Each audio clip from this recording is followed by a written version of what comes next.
I'm here. How are you? Hey, Suki, how are you? Where's everyone? A bunch of people told me they were going to be a little bit late today. Okay. Um, I know Esteban is coming back from Albany. Apparently, he got arrested, and well, I'll let him tell you. But Oh, he's fighting the good fight up there. So, right, right. Understood. Okay. Well, I'm here. how are So, you? it's the day after General Board. It's a little tiring. I know. I I really didn't want to have to do it on this schedule, but I guess everything was getting pushed up Yeah, and it shuffled was a it around. was a bit of a crunch, so I get it. No Yeah. worries. Yeah. Hi, Andrew.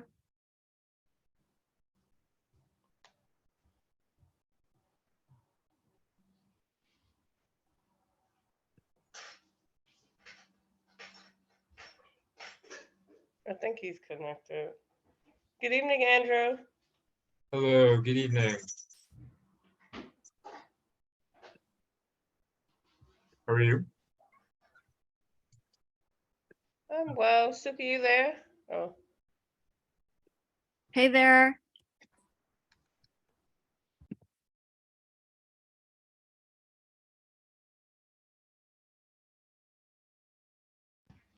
so Suki, I'm gonna make you co-host, and I'm behind the scenes if you need me.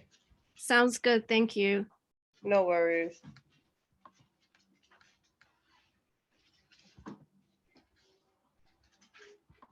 Oh man. So, Andrew, I think you're actually the earliest, even though you thought you were going to be late.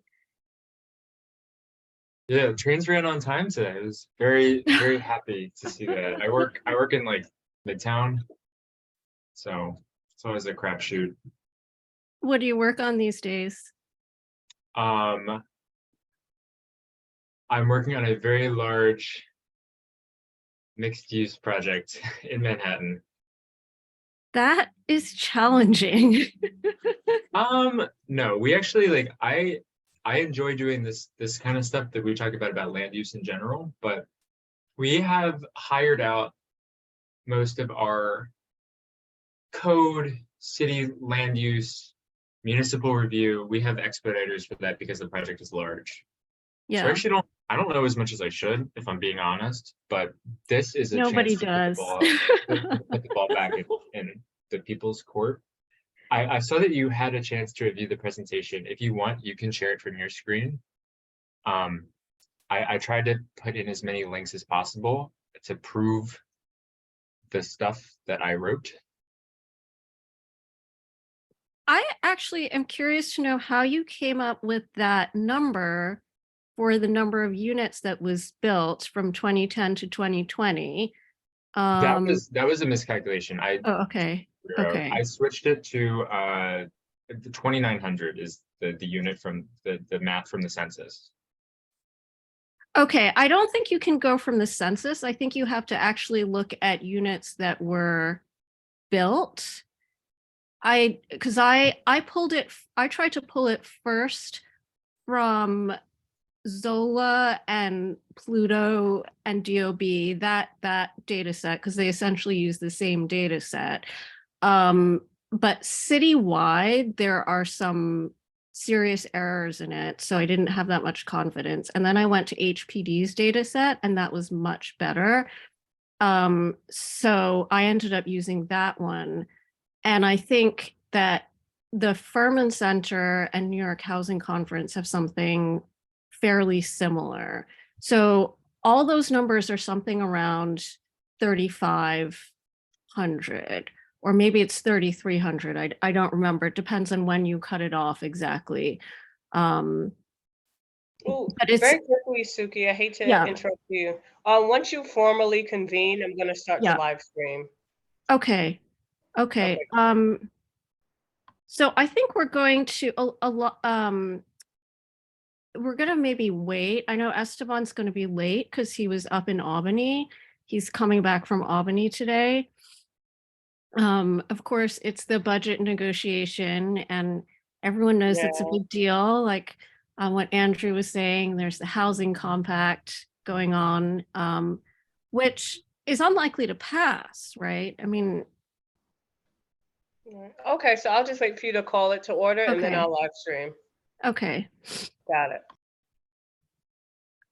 So maybe in the meantime, how many people have had a chance to look at the new presentation from city planning that they put out on March 20th? Nicola has. Yeah. Have- Andrew, you have. John, you haven't, because there's a lot of new stuff in A there. lot. So I would suggest that maybe like we just take a silent next 10 minutes and look at that. And then who's looked at the borough president's comprehensive plan? The existing conditions, or is there The something existing else? conditions. It's just maps. Yeah, that's all they have. And their maps are wrong too, by the way. I don't know how, it's like, how does everybody end up with bad? I don't understand this because we all are using the same data sets, right? Don't know. You'd think.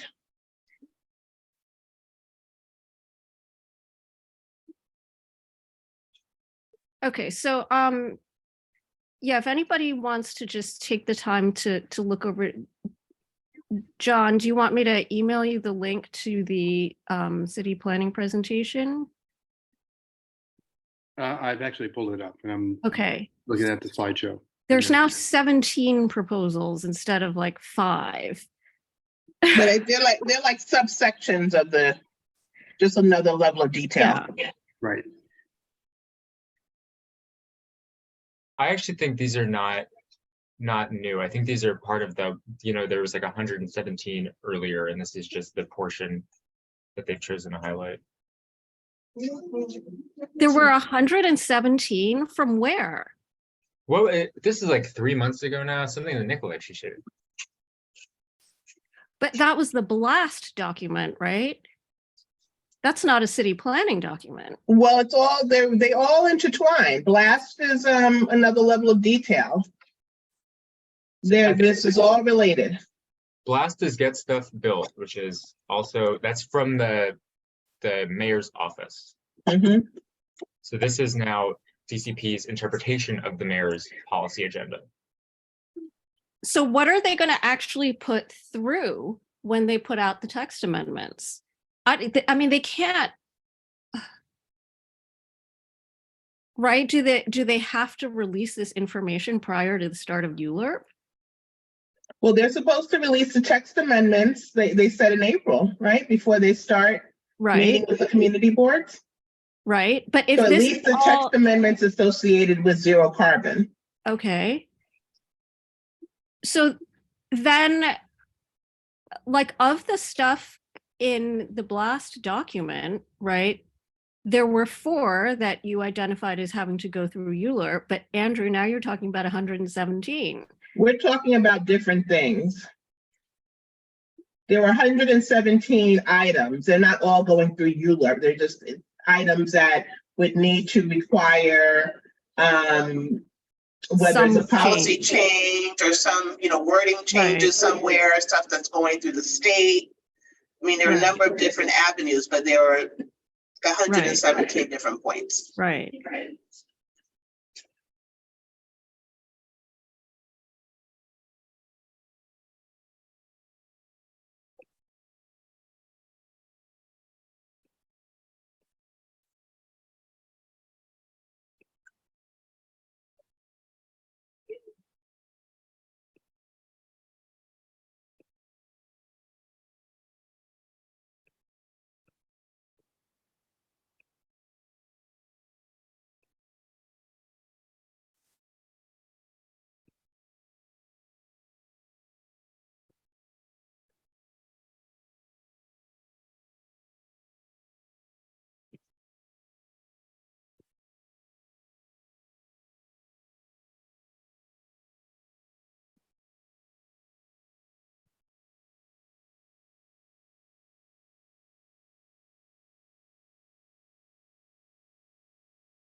Hello? Is anybody here?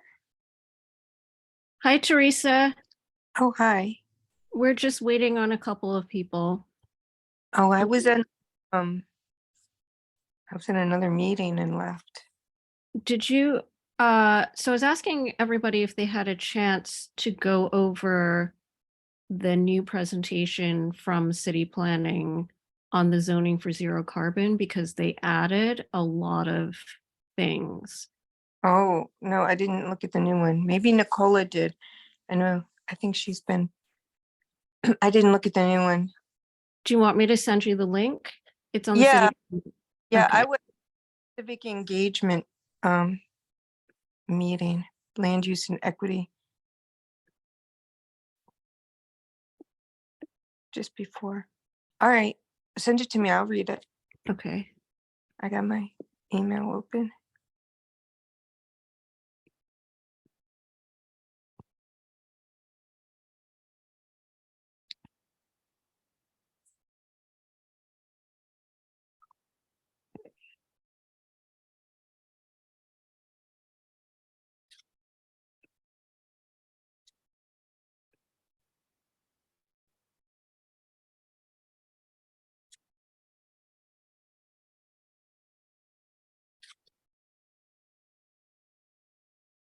Okay, I see it.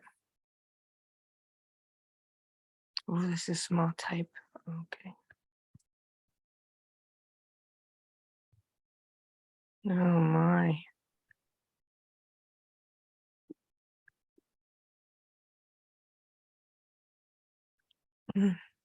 Oh,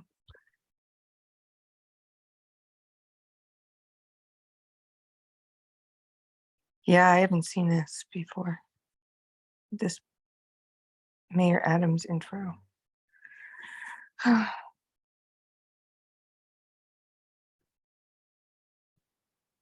Yeah, I would skip past the intro and just start looking at all of the proposals, because some of them we've seen before, but some of them, there's about 10 new ones. Like if you go all the way to the end, there's a summary of all of the proposals and you'll see that there's a ton of new ones.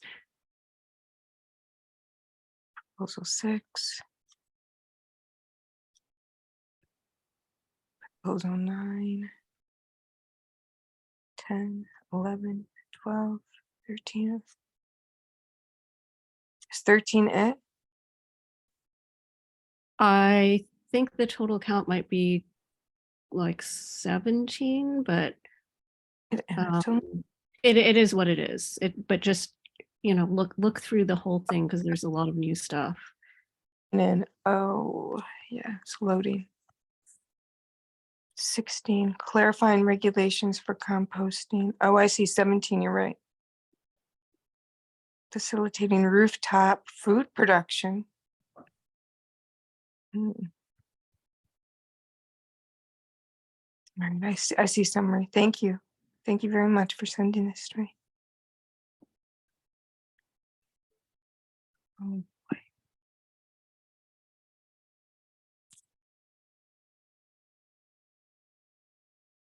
Yeah, I've been reading about the, I see the onshore wind. I don't see offshore.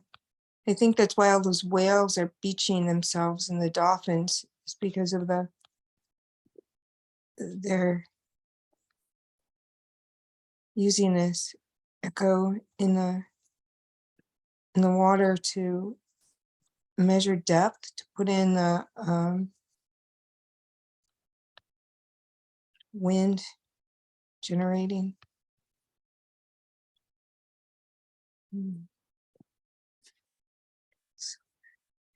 Onshore.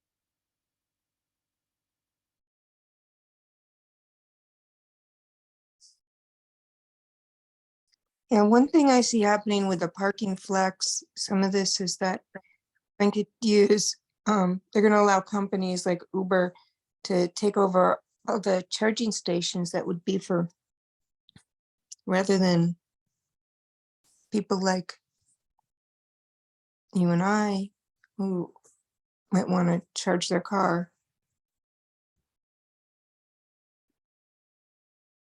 Automated parking.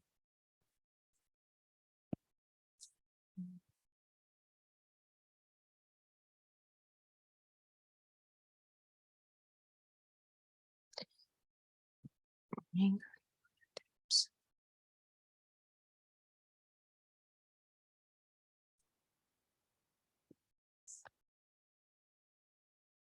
This is interesting.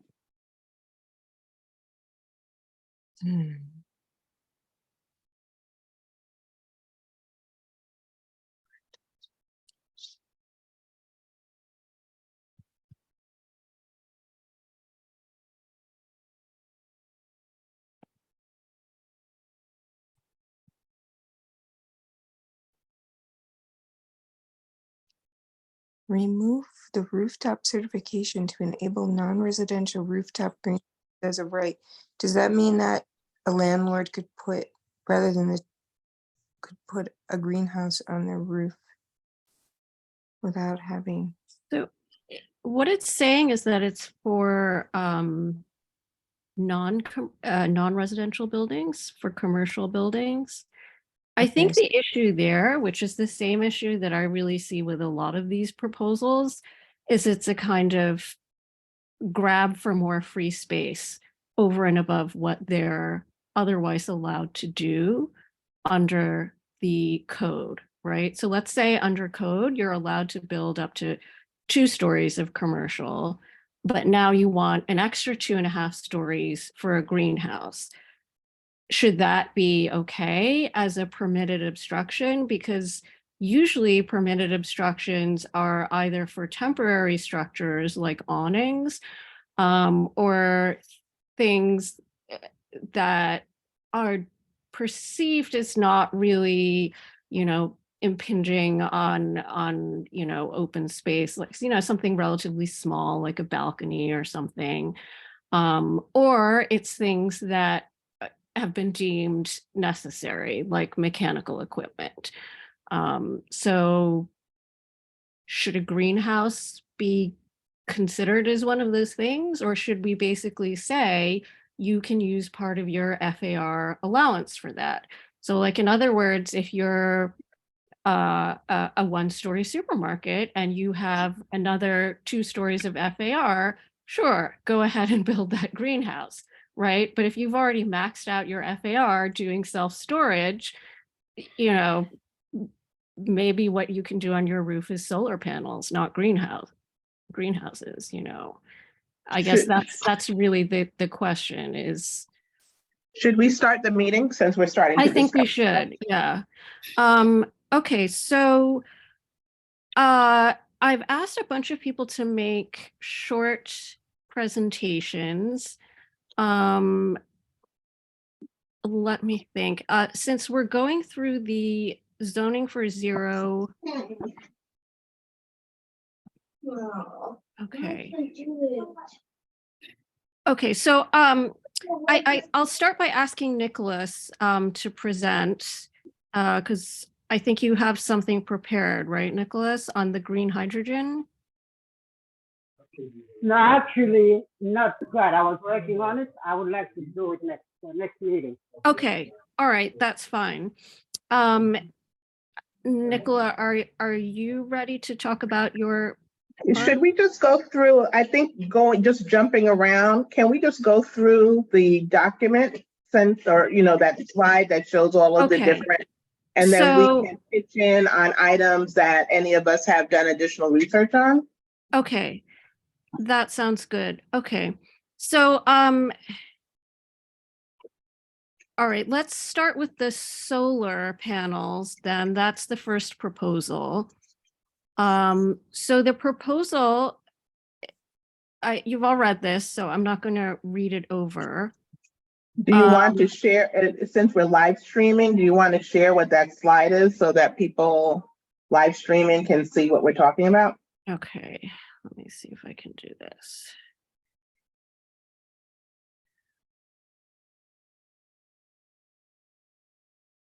Okay. Okay. All right, can everybody see that? Yes, yes. I can. Okay. So basically the question is, should we allow solar panels in any district to be 15 feet tall and have 100% rooftop coverage? The current rules are much lower for R1 through R5 districts, which is basically small houses. It only allows heights up to 6 feet with a setback for 25% of the roof.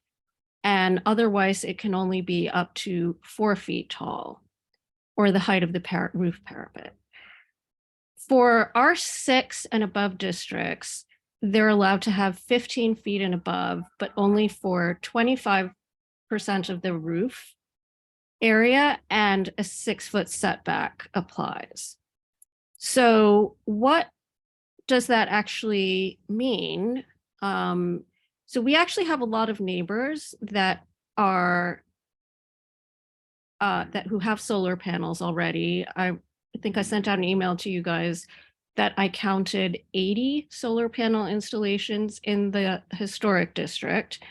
Using Google Google satellite view, you can see what everybody's done on their roof. And I think we discussed last time too, that in the historic district, there's actually a stricter standard that applies, that it can't be visible from the street. So it's clearly a feasible thing to do. Outside the historic district, I do see some taller solar panel installations that are visible from the street. And if I can just share that as well.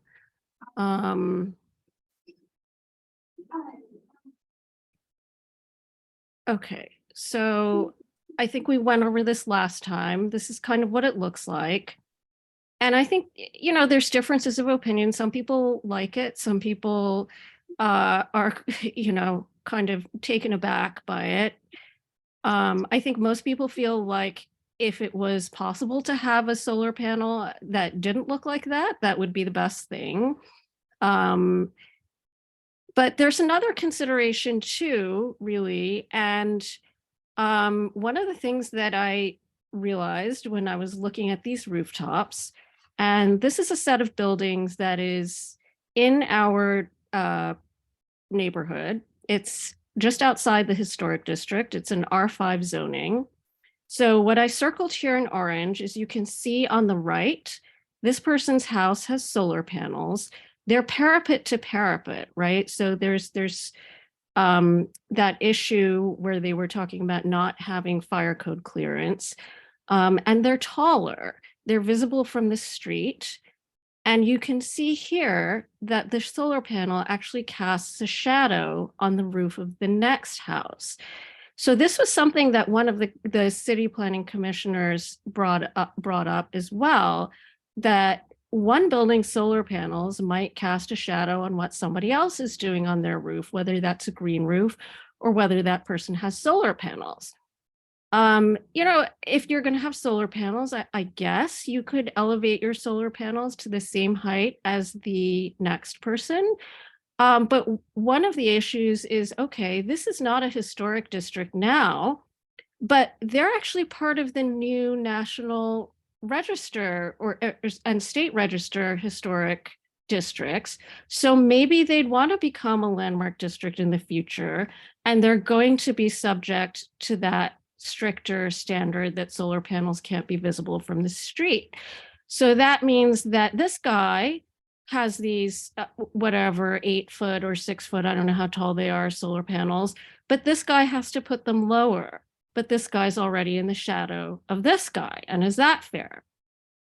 And one of the things that I heard one of the attendees asking at the city planning information session last Monday was, what about solar easements? So solar easement and does it, everybody know what the concept of an easement is? Andrew's nodding his head. He's an architect. Do other people know? So an easement is when you grant a property right to someone else to intrude on your property. Like, for example, you know, if Verizon has to install equipment on your property, like they have like all these phone switches on the back of my neighbor's house, they had to get an easement from her that says that they can come onto her property and fix the phone switches. So a solar easement, I'm, you know, thinking would be something along the lines of this guy grants this guy a right to the light that he would otherwise be able to get in exchange for some money. But you don't really have, there's no right to this built into the law. The only kind of right that you have is that this guy is limited by zoning as to what he can do. And if he wants to change the zoning, if he wants to go outside the zoning, he has to get permission, like he has to ask for a variance or something like that. And that would be the time at which he could negotiate with this guy, and this guy would say like, okay, it's fine. I don't intend to do solar panels or green roof or whatever, but I want a little bit of money, you know, or whatever. Or maybe he'll just be like, that's fine. You know, I don't care. You're my neighbor. You do whatever you want. But we don't know, right? So, Well, for this text amendment, we're not dealing with the negotiations. We're just looking at the fact that they want to provide the building owner the ability to build 100%, have their solar panels cover 100% of the rooftop, if they right. so please. Right. And Right? so the issue is that that has an impact on this guy, on people, on this guy, right? And so so that's kind of what I had to present. And So that's, and then they wanted to go higher because part of the issue was the FDNY, the fire department had an issue because they need access to the roof. So I think they were looking to raise the level to like 15 feet now. The 15 feet to give, basically to give them, 15 maximum height limit of 15 feet. Right. so John, Depending on the building. you Right. have solar panels, and I do. I don't think yours are visible from the street, They're right? not. No, FDNY, if you do have like this canopy type installation, they need 9 feet clearance. So the 15 feet allows it to be a sloped surface. So if your property faces, you know, north, and your roof may be like sloping down to the north or north end of in the north direction, that you could essentially change that angle to get a more effective solar panel installation. So there's two things. One is the 100% coverage. I think, you know, that's an issue, and then the ability to have, you know, something that's 15 feet. And I think it's, if, you know, again, like with this style, if you can imagine sort of stretching this or iterating this across the entire roof, you know, that has a lot more impact, especially if the 15 feet is on the sort of the street side rather than the rear yard side. Right. To me, with that the would be much setback. more objectionable. But So- you know, I'm all in favor of solar panels. So like you're in what are you in a We're in house? R6. or- We're R6. Okay, So again, but you're theoretically, a neighbor in lot 55 could build, if this is R5, could probably add 2 floors to their building. And no, then, they can't. These buildings are maxed out. are they? Okay. Well, again, all right. If it wasn't in a maxed out situation where, Yeah. like again on Midwood Street where I am in my east of Rogers, where, and that is, there are sort of buildings here and there that are sort of popping up, either adding on floors or, being torn down and built up with new buildings. And they are going up to the 4 to 5 stories. And so in theory, then that taller building, which is currently as of right, would still cast a shadow on, depending where the sun is, left and right. So we have a lot of problems with zoning regardless of solar panel rules. Right, exactly. Yeah. So yeah, the solar panels are like a, realistically probably a small deal. I don't think a lot of people are going to be building these canopies on top of the roof. I don't know about that. They seem to be pushing, and we can talk about it more. Because from what I can tell, my interpretation, listening to the last presentation and the DCP, what struck me was that the presenter positioned the solar panels as being part of a shift from a centralized electric grid to a decentralized electric grid. Right. And using the solar panels as well as ways of generating the electricity that we know Con Ed is going to need, because Con Ed cannot provide all of the electricity that's going to be needed for all of the buildings, all of the cars, all of the trucks that are now that will now be shifting to electric. Right. In the coming years, right? So I'm seeing this as they need all buildings to go solar, not for the benefit of the residents of that building, for the benefit of the city power grid. Right, which is a benefit to us.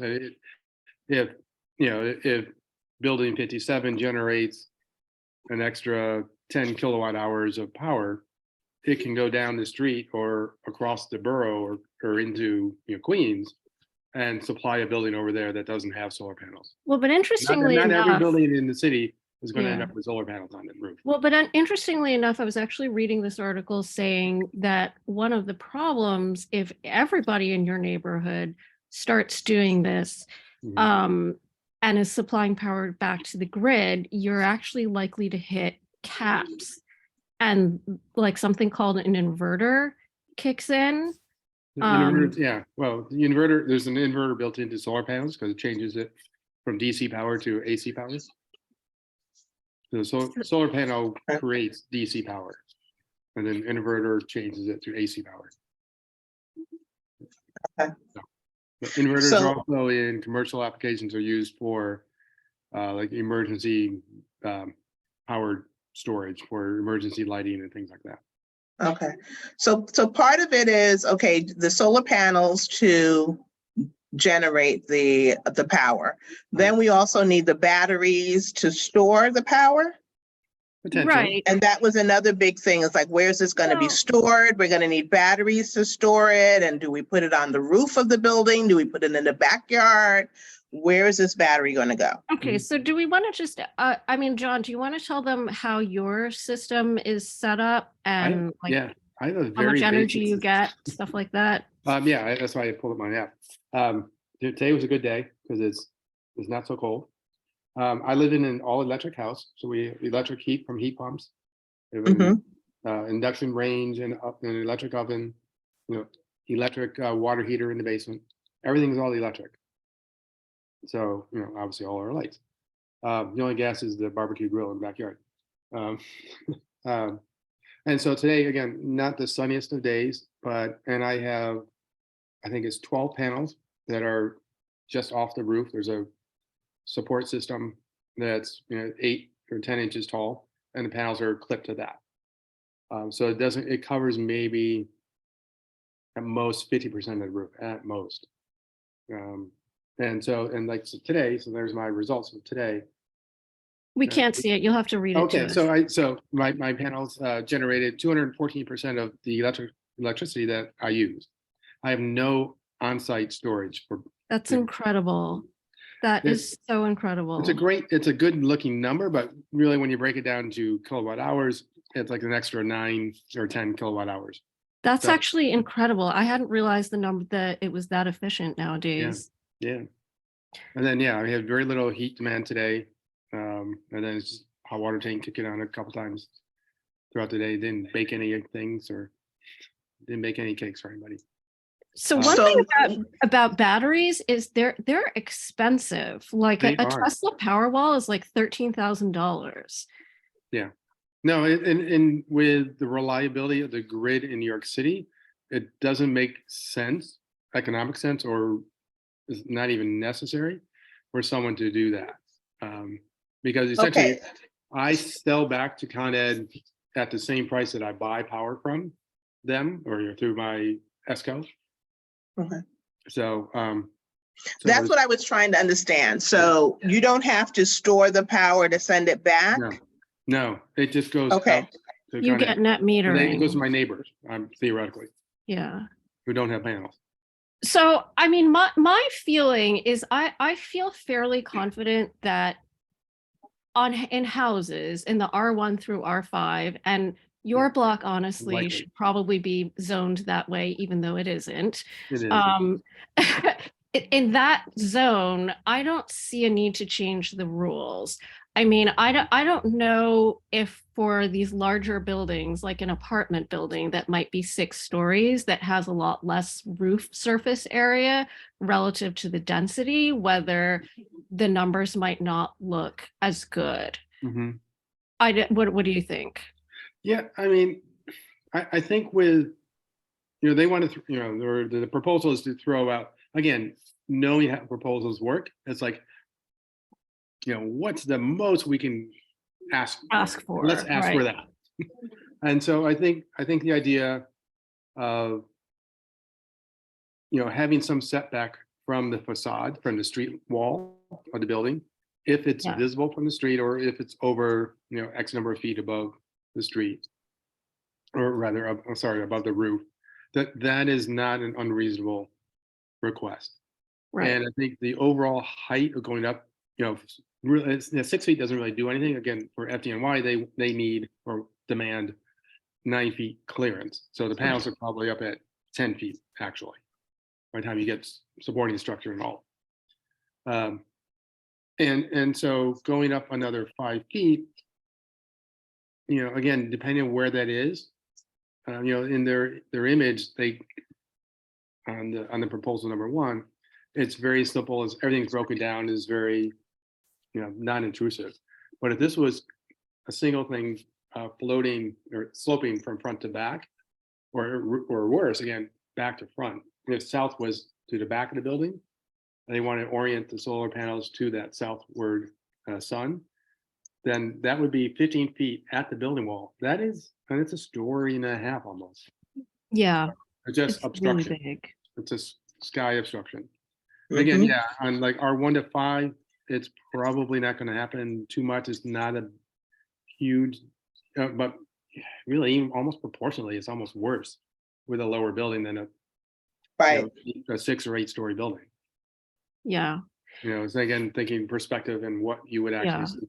So my sort of, I guess pushback would be, consider height relative to the building line and then setback, and that's gonna be part of the zoning envelope that gets altered a bit to reduce the impact from a street view. That sounds very sensible to me. I tend to be a sensible guy. And so then the second thing is the fire code, right? What's the story with that? Like So are we gonna be sending this back as feedback that would be? I think we should. I think we should. I don't see why we shouldn't. I don't see why we shouldn't, put what our asks are. And I mean, Yeah. we're one of 42 community boards in New York City. I think we're not going to, as brilliant as we all individually and collectively are. There are going to be a lot of these similar Yeah. concerns. Oh, I mean, but it came also- straight but- from the but- commission. And I'll The tell you commission. something else. We might be the only ones that are looking at this right now. I'm not even sure if other districts are talking about this. Yeah. So if we're the only ones that, or, one of a handful of districts that are talking about this, for that matter, maybe we should be talking to our friends in other districts to Yeah. see what they have to say. Yeah. But, so, okay, so my feeling would be to say, maybe we don't want to change the rules for R1 through R5, but for R6 and above, maybe a setback. Well, R6 depends, because like my building's in R6 and we're 2 stories. You know, we're a 2-family house. Okay, So so rather you have than the rest looking, of the Yeah. district that's, so rather than looking at the zoning category, we should look at the number of stories of the building. Yeah. I think that makes sense too. Mhm. And then, so what was the story with the fire code? What I heard, what I heard is that originally they wanted like 6-foot clearance on larger buildings and 4-foot on smaller ones. And there's a new bill in the city council that aims to cut it down to 4 feet and 3 feet. If your panels are not raised to that 9-foot clearance, Right. like mine are not, I've had to provide a 6-foot wide path front to back. From Okay, the street wall all the way to the back. And then at one point, at some place along that path, a 6-foot wide crossing point. oh, wow. And yeah. with that, you were still able to get 50% coverage, No, I think it's like 25 to 30%. but you're still getting a lot of I'm still power. I'm really generating a shocked good- that you're getting It's a 12 sunny, kilowatts. warmish day today. Yeah, I can't wait until when it's 60 degrees and the windows are open and just like 0 energy use basically. That's really awesome though. I'm really impressed. Leaves.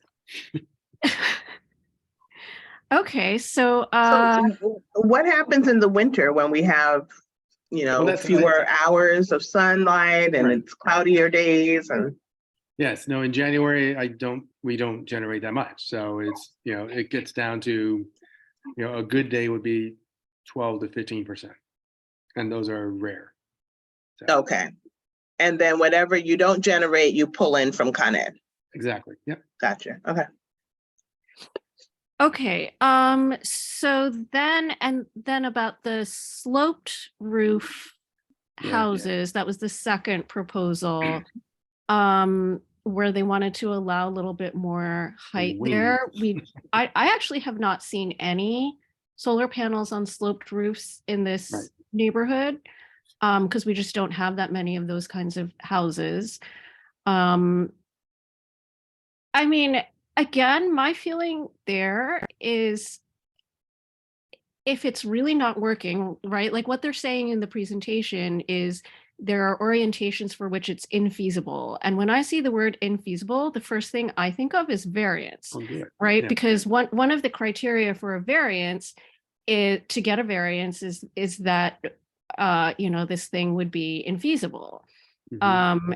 And so far I haven't seen anybody apply for a variance from these rules for a solar panel. I did a quick search of the BSA database. Mhm. And I don't know if that's just because it's not a big enough project for people to bother or what, but I to me, like it would be really helpful to say first, go get a variance and then see a few of these applications go up, because one of the things with the variance is you have to submit all the numbers to say, why is this project infeasible? And then at that point, the regulators would have enough information to say, like, okay, this is the setup that we need to allow, right?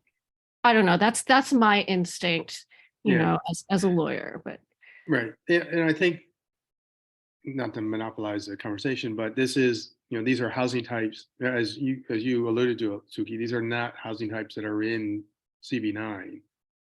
There are probably a handful sprinkled throughout the entire CB, but it's probably more oriented to parts of like Southern Brooklyn, Queens, Right. Staten Island. I mean, my block has, Sullivan There's a Place few, has, right, we have a yeah. few.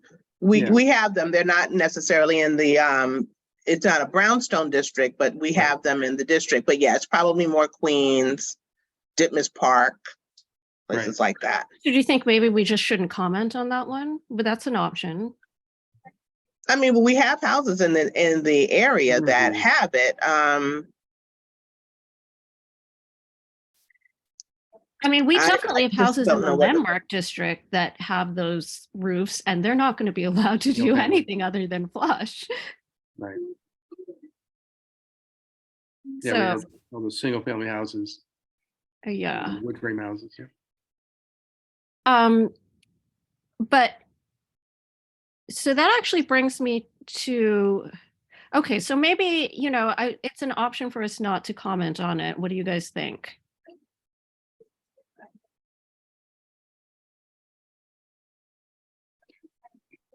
Yeah, I mean. Yeah, even I mean, for we the can one- see what feedback Queens and other groups areas Okay. provide that have more. Higher They have profile. more houses that will have that impact. Right. Yeah, like down to Fenimore and Hawthorne, I think even. There's some houses like that. Yeah, But, there's a couple houses on my block. mhm, Winthrop even. Yeah, Yeah. Nicholas, what do you think? Is Nicholas here? Yes, I'm here. So we're talking well- about houses with sloped roofs. Well, if you if come they- down to past Arthon, there's a couple of houses, there's many of house with house, especially the house on the south side of the street, on the north side of the street, like where I am. There are slope roof houses there. And I did get an evaluation how much solar panel I can get, but I don't want to go for solar panel. But when I do my presentation, I'm going to show you an alternative to solar, and that's the thing of thing, where you will be producing your own electricity. So that's why. So I don't want to talk about it too much because I have to show it to you when I do the presentation next week. Okay, so I'll just say very quickly then that I think it's entirely possible that solar is not the best option for some buildings. And that's fine. We have a lot of different types of buildings in this district, but there are alternatives, one of which is green hydrogen, as Nicholas said. The other is geothermal. They're not as well developed or as popular with homeowners because they're newer. It involves expensive infrastructure, but we can talk about those later. I guess the key takeaway to me is that there's a balance. I mean, you want the solar panel, the energy savings or energy generation, but then you also have to look at the impact to the aesthetic of the neighborhood. Like, what is this block going to look like with these solar panels hanging off of these sloped roofs? Right. Yeah, We- I mean- we don't want it to become industrial. Yeah, and I mean, I can tell you that Landmarks is even unhappy about my neighbor's satellite dishes. They're trying to get us to take them down, and those are much smaller.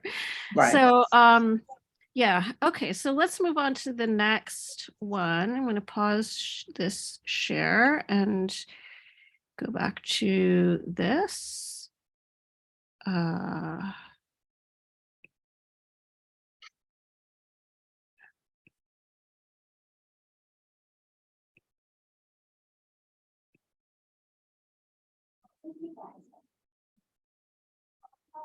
Okay, so the third thing is solar canopies over parking areas. Any first impressions?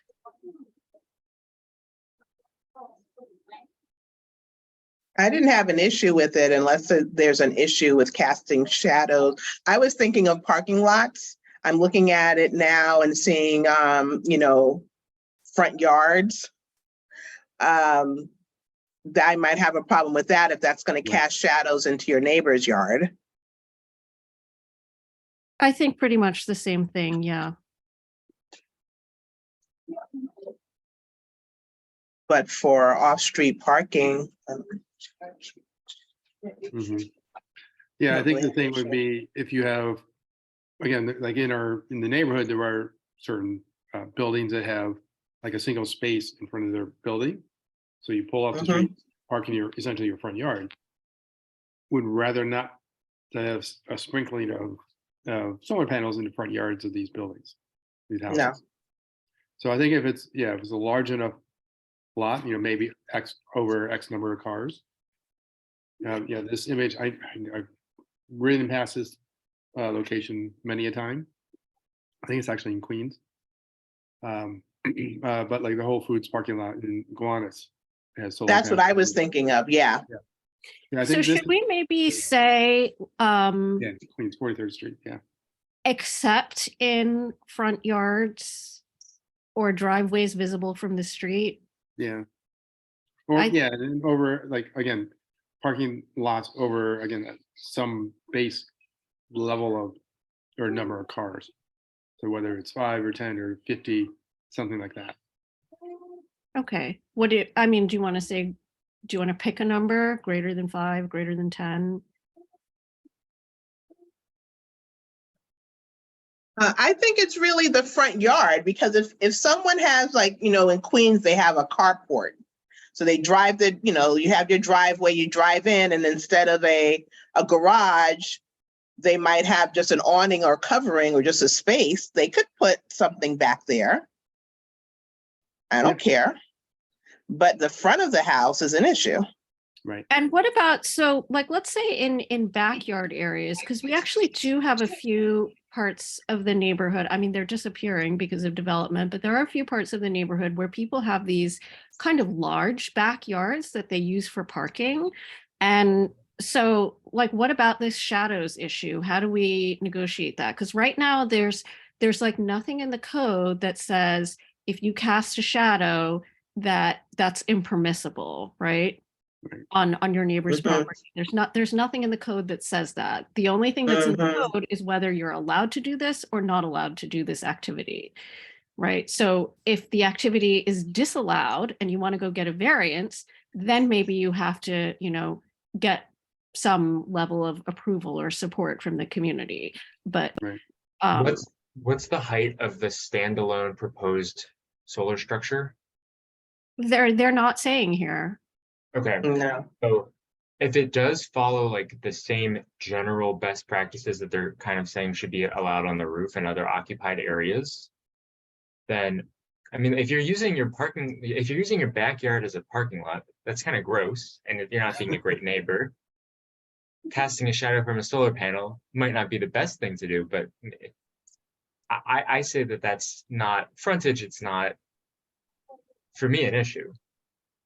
So maybe just something reasonable, like 8 feet or 6 feet. Like we have these rules about fences, like very true to, like in law school, the first cases you always get are like spite fence cases where your neighbor builds a fence that's too tall, right? So like if your neighbor builds a 10-foot fence, you can actually go and complain about that. Right. So maybe, I don't know, some sort of like. But we should ask for clarification of the Yeah. kinds of structures that they're envisioning. Like, for example, at the Whole Foods in Gowanus, there are a couple really large ones because deliveries and trucks have to get there. And they Right, can't. but that wouldn't apply for residential. Well, so what if somebody has a moving business? They can't. There was a block where somebody was doing barrel shipping and the neighbors were furious at him. They were always calling the sheriff on him. They're not allowed to do What if you that. have a large truck? Like, what if you have a larger than average car? Like, there's always. You're a lawyer. I'll be quiet. Well, okay. Let me just say, in most residential areas, it's going to be what your neighbors will tolerate. But I think in terms of the code, like, yeah, you're right that it should probably line up with the height of other permitted obstructions. Right. We might also want to add, there might be should be some limit on coverage. If you are required to have, say, 30% of your lot open, Right. you couldn't cover 100% of that 30%. I agree, because that's also sort of awful, like for these Right. people that are looking down from these buildings, that's supposed to be their open space. Yeah. So maybe like, I don't know, how much would you want to limit it to, like 70%, 80%? I don't know. I think it's I I think think coverage putting out should be, that idea that there should be a limit on coverage would be something to add to a talking point. coverage should probably be commensurate to the number of parking spaces that are typically enabled by that residence or group of residences. 9 by 16 or 9 by 18. Yeah, in that New York 9 by I mean, 19. so the number of cars is going to be limited just because they need space to drive, right? So what you're essentially saying is that the corridors for driving should not, I mean, this is what it shows here is that the corridors for driving are not covered, but the spaces for the cars are covered Which it could have been 100% covered. Right? with cars. I thought we were talking about the With residential. everything could have been covered, theoretically. But they won't be able to drive out of the lot if Sure they every, can. They're up high. It's We all need up a high. different It's a structure. high, it's just a covering. You need a different structural system. no, to no, get what I'm space. saying You can do is it. you can't cover the entire lot with cars because if I it's did. meant to be a In- parking lot. You could do valet and do multiple, yeah, bumper to bumper to bumper. Okay, I think can we just agree Here. on like a not 100% coverage? Yeah. The other thing is like, even to the extent that it is covered, I was thinking that we can ask that these areas that are shadowed be well lit at night. Mhm. I think that was something actually that the borough president brought up for the elderly, that's been a concern for them, that scaffolding is not well lit. So that's like a small thing, but I kind of agree, Yep. Okay, so let's move on. I think Teresa had her hand up. Oh yeah, Teresa, sorry. I can't see anything because I'm sharing. Oh, okay. Well, I just wanted to make the point that in a lot of backyards, garages, the possibility of solar isn't really possible unless you go higher up because not enough sun that would shine in most yards to make it feasible. Like on the rooftops, yes, but in our yards, no, not unless they're very high. Yeah, I mean, most of our backyards, it wouldn't make sense because there's trees and then there's shadows from the building and everything. I think we're really thinking about, and there's really just a few of these cases, but they do exist where the person really is using their whole yard for parking and it's a large one.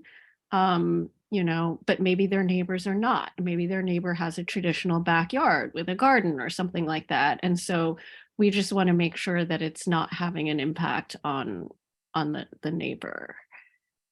The other thing And that then- sorry.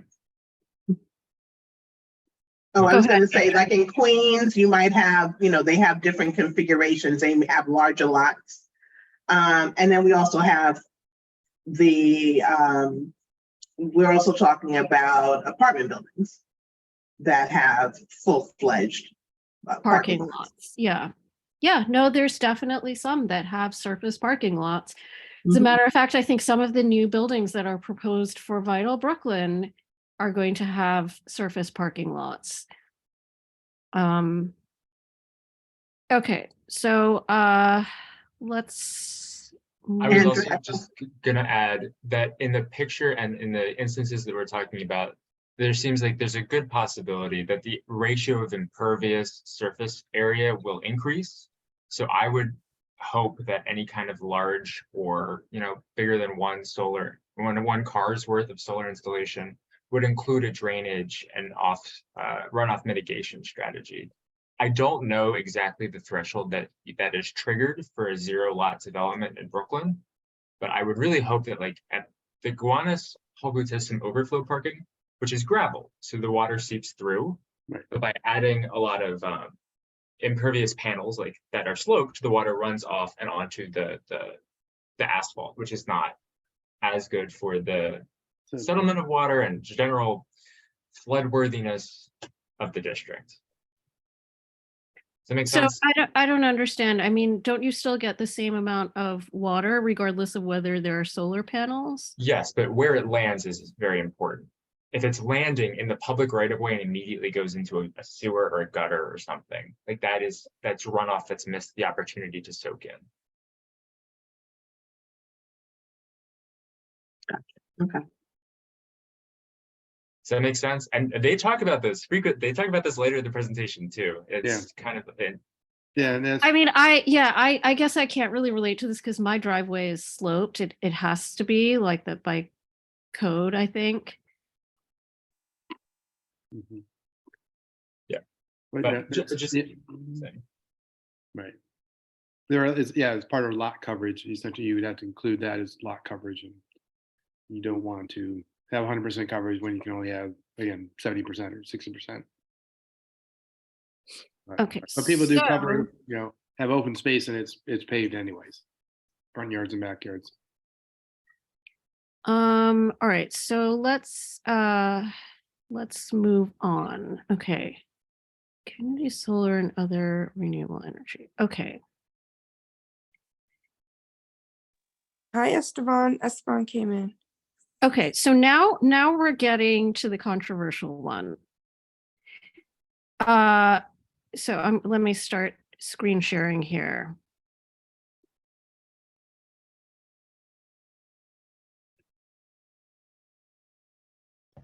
Yeah. Okay, you got it. Okay, sorry about that. Okay. All right.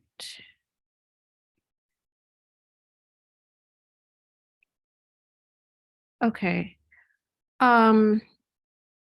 I hope our recording is going to be there. Mia, do you know if it was? Because I think I might have screwed up. I might have hit pause by accident. I can check. I'll be Yeah. able to check once the meeting is concluded. I'll check. But it's streaming live anyway, no matter what, right? Yes, it's actually streaming on our Facebook right now. Okay, so if anything, we can maybe take that video and Yeah, sure thing. thank goodness for Facebook. Okay, No so problem. so now it's good that Esteban is here because now we come to the controversial one. So this is about basically permitting kind of grid scale solar generation and battery storage as a right in residential districts. That means installations of between, of up to 10,000 square feet, which would otherwise require a special permit. So this case actually came up. There was a building in Williamsburg, 315 Berry Street. It's a converted industrial building. And there was a proposal to put about 40 tons of lithium ion batteries on their roof in order to reduce the load from the peaker plant a couple of blocks away. And so the tenants were extremely upset about this, not only because they thought there would be a risk of fire, but also because their building was in bad shape. And they felt that having that load on the roof would be, and all of the construction and everything would be a major imposition on them. So that guy, under the current rules, had to get a variance. He had to go to the BSA to ask for a special permit, the conditions for which are that they would be serving the neighborhood with their facility and that they couldn't find any other site in commercial zoning that would be feasible, or that there would be great difficulties in having such a site, and that whatever the risks would be outweighed by the benefits to the community. So that case is still being decided. Obviously, there's a lot of strong feelings on both sides. Okay, so here's right. The second page of that. So, Teresa, do you want to talk a little bit about that? You said you know somebody who lives in that building. Yeah, my friend Paige lives there. She said that the tenants there have spent over, tenants organization has spent over $13,000 fighting to not have that battery placement on their roof. So There that again, it seems, it's so heavy and so dangerous, and the potential for it is not good for the tenants, if you can imagine. and this went up since this required a special permit. This came before the community board, right? Do you know what happened? You want to talk about that?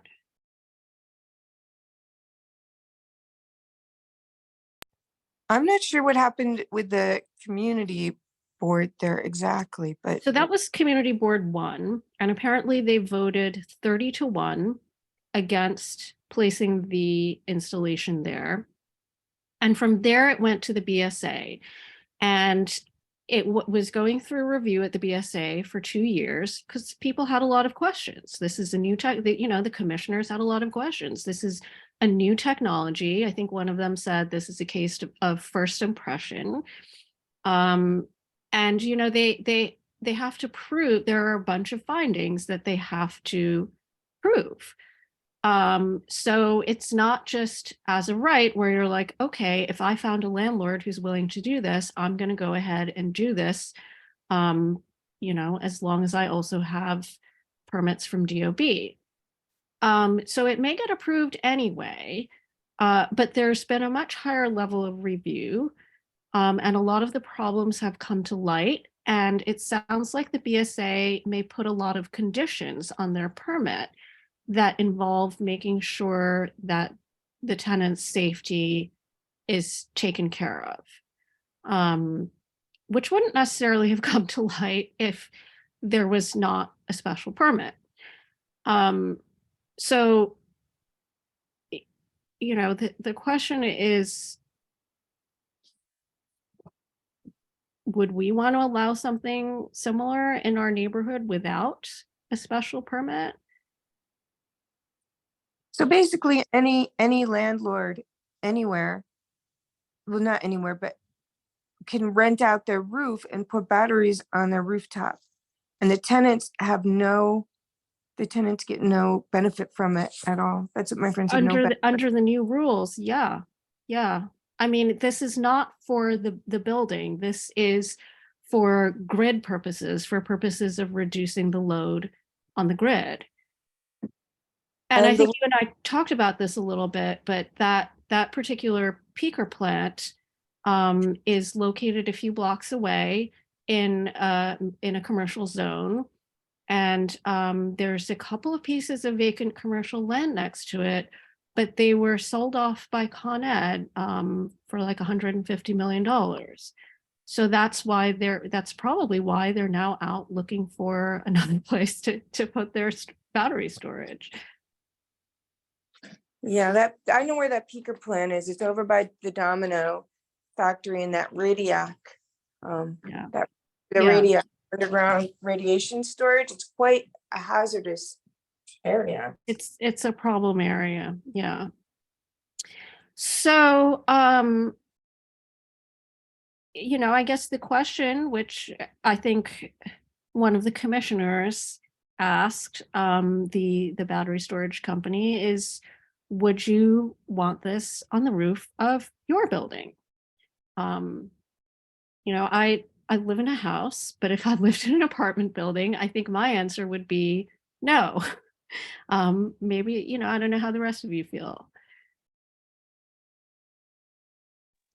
Yeah, definitely not dangerous, and it's too new. Well, knowing what I know about lithium, I think that's too dangerous. I mean, even with the small rechargeable bicycle, you're getting a lot of fires. And I myself trying to stay away from lithium as much as possible. That's why I don't really. A lot of people are out there getting Tesla. I'm not there. I'm not one of those. I'd rather to have a hydrogen fuel cell car than I would have a EV which is running self. Because lithium have some problem where it's very expensive, and the kind of exploitation of people getting that lithium is also a moral issue. So I would not really encourage that. Anybody else? They were trying to say that these batteries are different than the ones that have been giving problems and they're tested and blah, blah, blah. Which may be true, Partly true, but yeah. to give a blanket statement and blanket permission across the city where we know we have varying levels of quality in terms of the structural soundness of many of these buildings, would that roof be able to manage the additional weight? And with that, I'm just concerned. I definitely think that it has to be on a case-by-case basis, that it needs to be reviewed and made sure that that building can handle the load and the requirements. I wouldn't want to make a blanket statement and have some of the buildings on our block, the apartment buildings, suddenly to Stoddard taking that up. But it's Or not Sullivan. necessarily just installation on top of a building. I mean, it could be a residential zone with an open lot. And Yeah. that could be developed as, a battery storage facility. Yeah, I mean, Right. they're There's nothing there- that precludes that yeah. in this language. yeah. I Yeah. mean, I'm even worried about some of the commercial and manufacturing Right. districts in our neighborhood that are close to residential. I mean, Right. just because it has a commercial overlay or is a Exactly. block manufacturing district with houses right behind it, I Mhm. don't think that's a suitable location for a hazardous facility. Exactly. And right now, I mean, given what we've seen with the 5G, where they're considering a commercial overlay to be a commercial district, I'm concerned. Yeah. I just don't see why we'd give up the possibility of review. Like, Yeah. it's like there's very little that community boards are given a task to do, and that's this exact thing for this exact reason, because we know what's happening in our community. So like it just seems like why would we want to do that? Like it is like if nothing else, like at least we got to see what was going on and have some sort of a say and an opinion. I mean, otherwise it's, I don't know, it seems silly to undo that small little thing that we're given. Yep. Anyone else?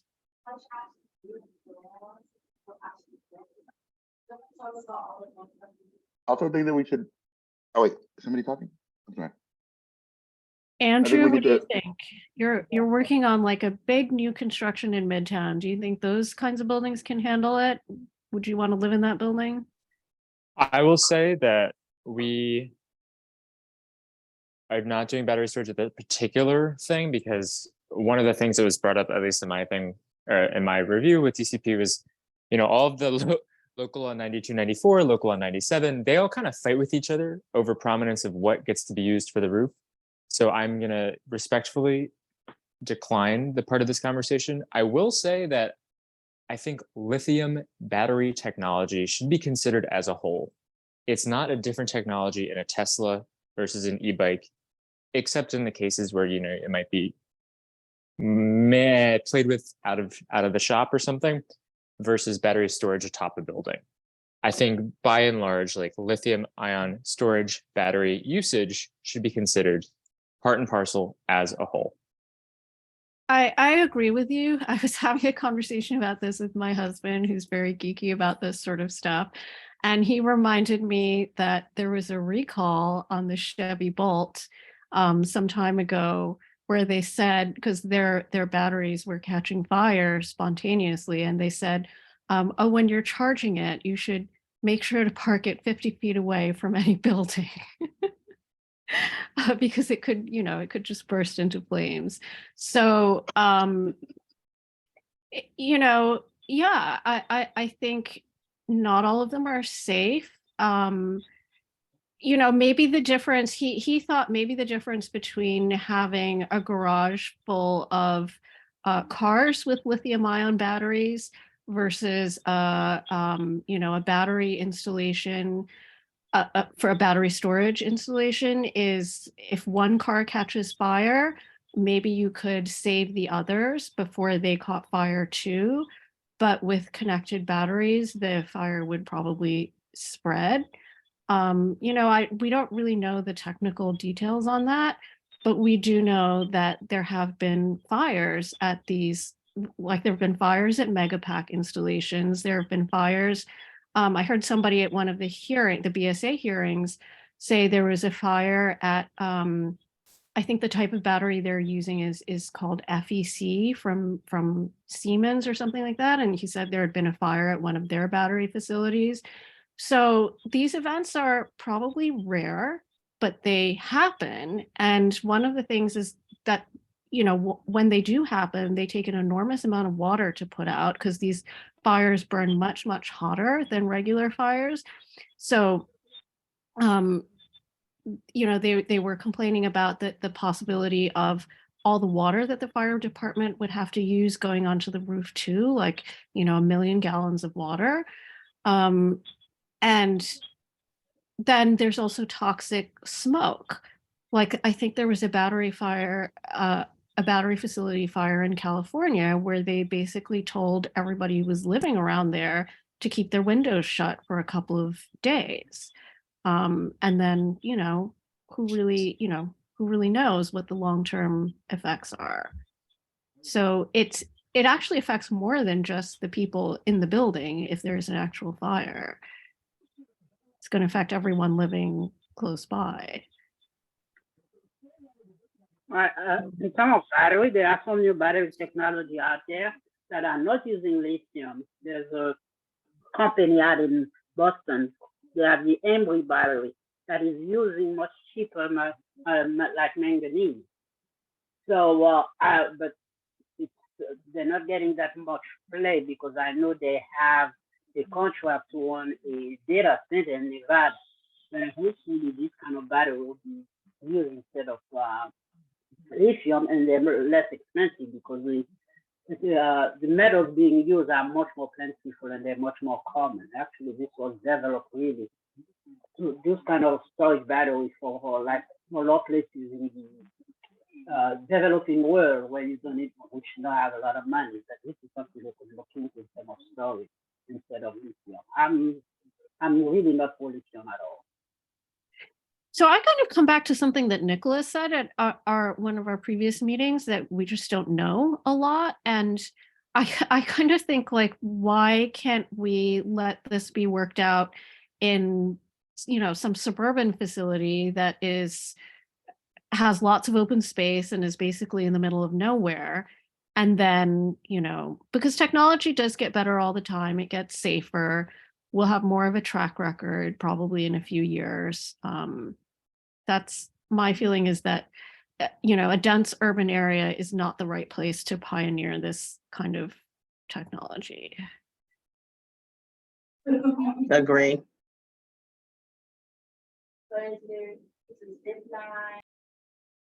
But this just to you know, make it clear that this doesn't preclude buildings from putting storage for themselves on the you know, like, or I mean, I the one exception that I could think of that might be an issue is like a hospital that needs a backup generator. And there I could kind of see, you know, maybe they go and they ask for their variance or whatever. Because if, you know, like the hospitals in our district, they actually have a lot of open space. Maybe there's a suitable place to put it, and maybe the need for a backup generator is high enough, right? Because if it goes down, you've got all sorts of you know, life-saving equipment that goes down if the grid goes down. But generally, I just kind of don't, you know, I would say no. And I mean, my pushback would be, not only do we want to say no to making it as of right in residential, But maybe the rule for commercial districts should be changed too, to say that it's not based on the zone. It's based on whether you're within 500 feet of residential housing or something like that. I don't know. What do you guys think?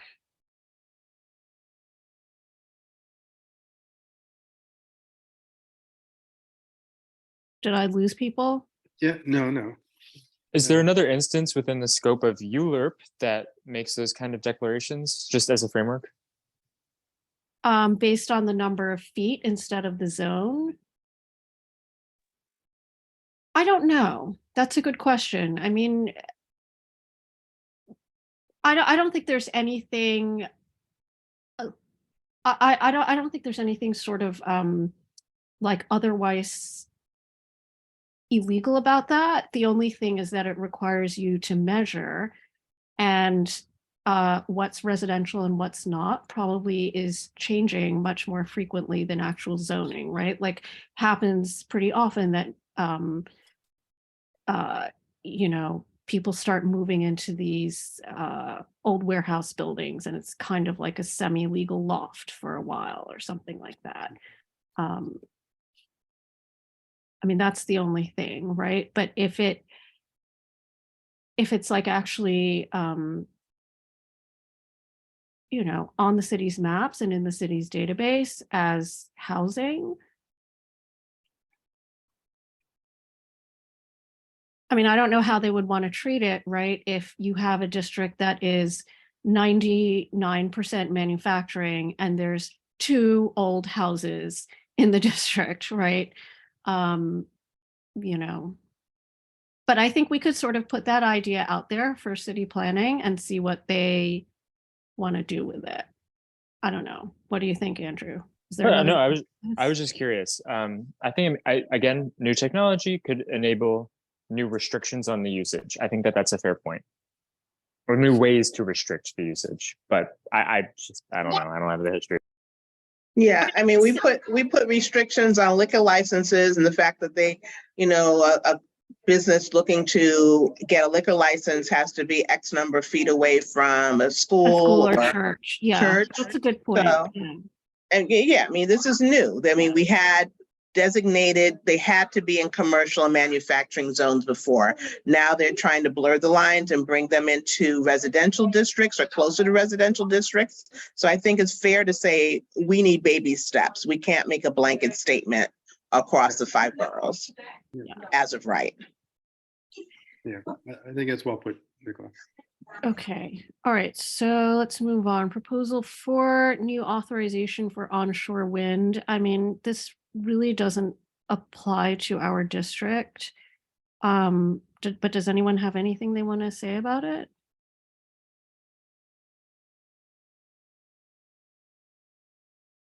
Going once, going twice? Okay, no comment. Yeah. I don't see this only for the Rockaways or the places around the close to the water, because there's not that much spaces for onshore wind. Right. I know they have right off the right off the what do you call it, by Sunset Park. They have some small wind thing that I'm saying onshore wind that are using, but they're not that much, and you could hardly see them. So also, if you go in front of Kings County Hospital, most of the outside lighting is using a little bit of wind turbines. on the Really? outside. Yes. As a I matter of didn't know fact, that. as a matter of fact, well, I'm very well aware. I mean, Kings County particularly happen to know they're almost completely green. They're only keeping their fossil fuel as backup. They are wanting they? fuel cell. What? Nicholas, do they get a lot of wind over there? Yeah. If you pass at night, you could see those little thing, because the guy who designed it, I happen to know him, and he described to me the whole process. Most of their night outside lighting is completely using wind, and the cars that are passing by, they have those vertical wind turbines that's there. And do you know And how also- tall those wind turbines are? There's something that they look about 1 or 2 feet into the length of the blade. If you got a chance pass at night, you could see them. On the 13th, I'm going to be visiting all those facilities in Kings County. Then next time I could give you much more information, because the person who worked on them promised me to show me most of the installation over there. Because I happen to be a member of the Kings County Community Advisory Board, so they're going to take us on a whole tour of what's happening within the facility. So I could give you more information on that. I could see those for onshore, but the huge blades, you probably won't get it that far in within the city. So they're probably going to be closer to the water, like on the Brooklyn waterfront or in the Rockaway.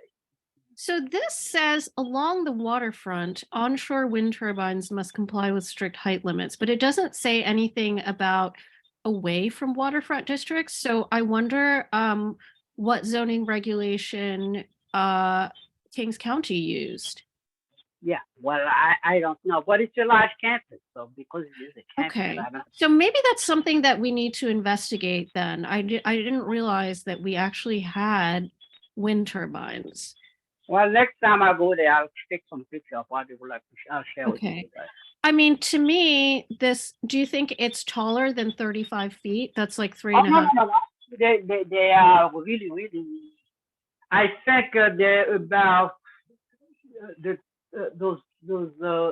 They should be about 12 to 15 feet high. They're not that high. They're not really very tall at all. No, they're not. Okay. Okay. I mean, to me, like 12 to 15 feet, and it's like a slim turbine and a big campus and everything. I have no issues with that. Using them for their to light the front of the hospital, and then they have the battery storage underground.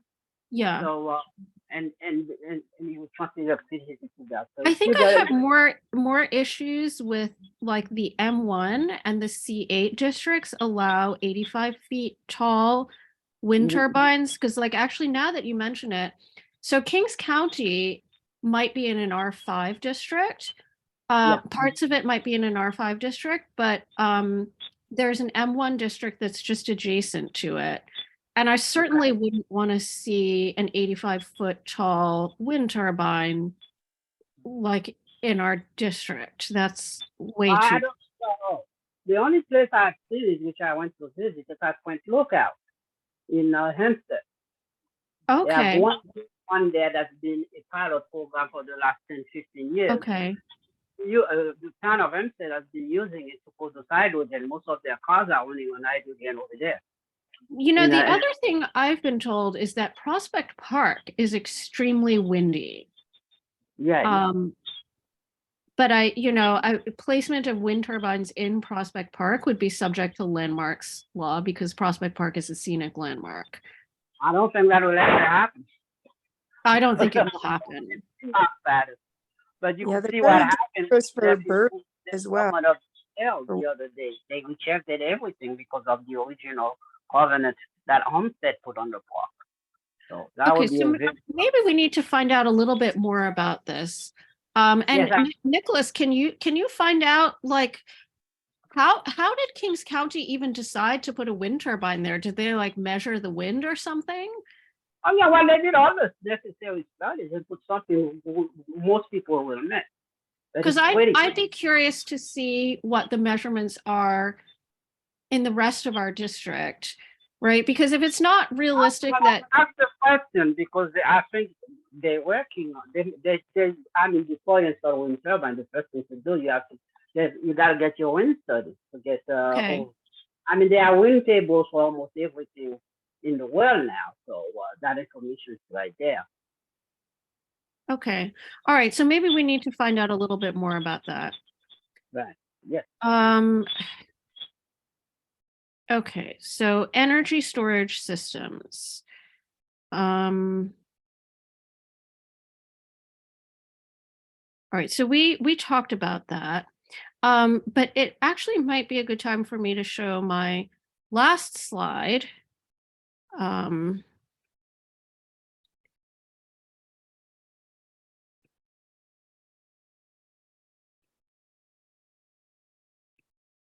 Okay, so I'm sure that those of you who walk through Prospect Park on a regular basis on the main ring road have seen this at some point.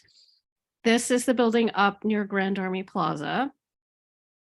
It was a nursing home that was converted to condos. It was quite controversial. There was a lawsuit and everything because all of the seniors got kicked out, and it got converted into luxury condos, which were, I think I saw a headline that they were the most expensive condos in Brooklyn at the time.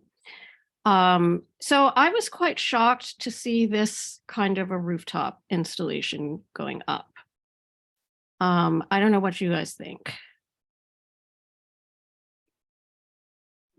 It looked like one of those CO2 installations, those apparatus that capture CO2. And I've never paid attention to it. I know that building very well.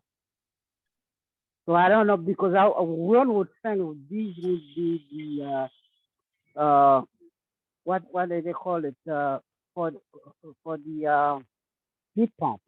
That would be those big the name escapes me momentarily, for the heat pump.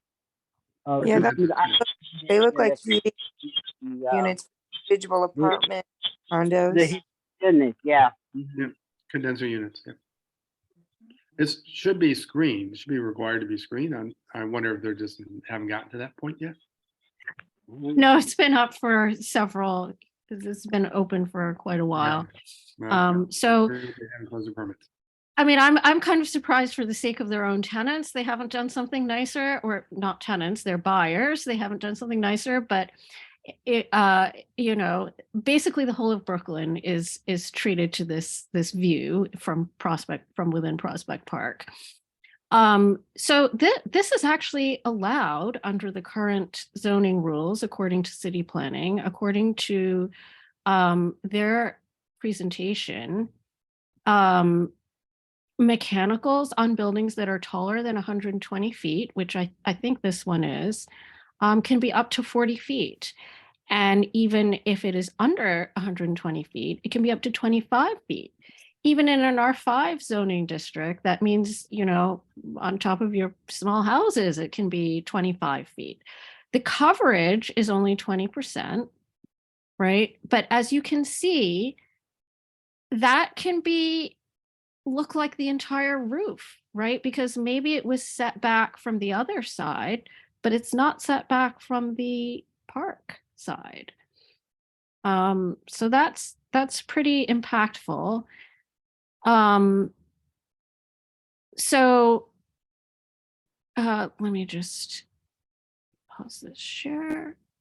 That is really horrible urban design. I mean, it is so ugly. Yeah. I mean, it's almost one of those cases where, you know, like you wonder why these property owners would cut off their noses to spite the neighborhood's face, but they do it if they can.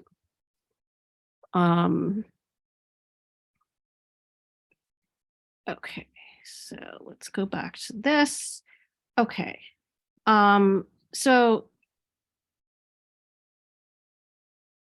So that's another consequence of you know, basically filling your roof with a lot of mechanicals.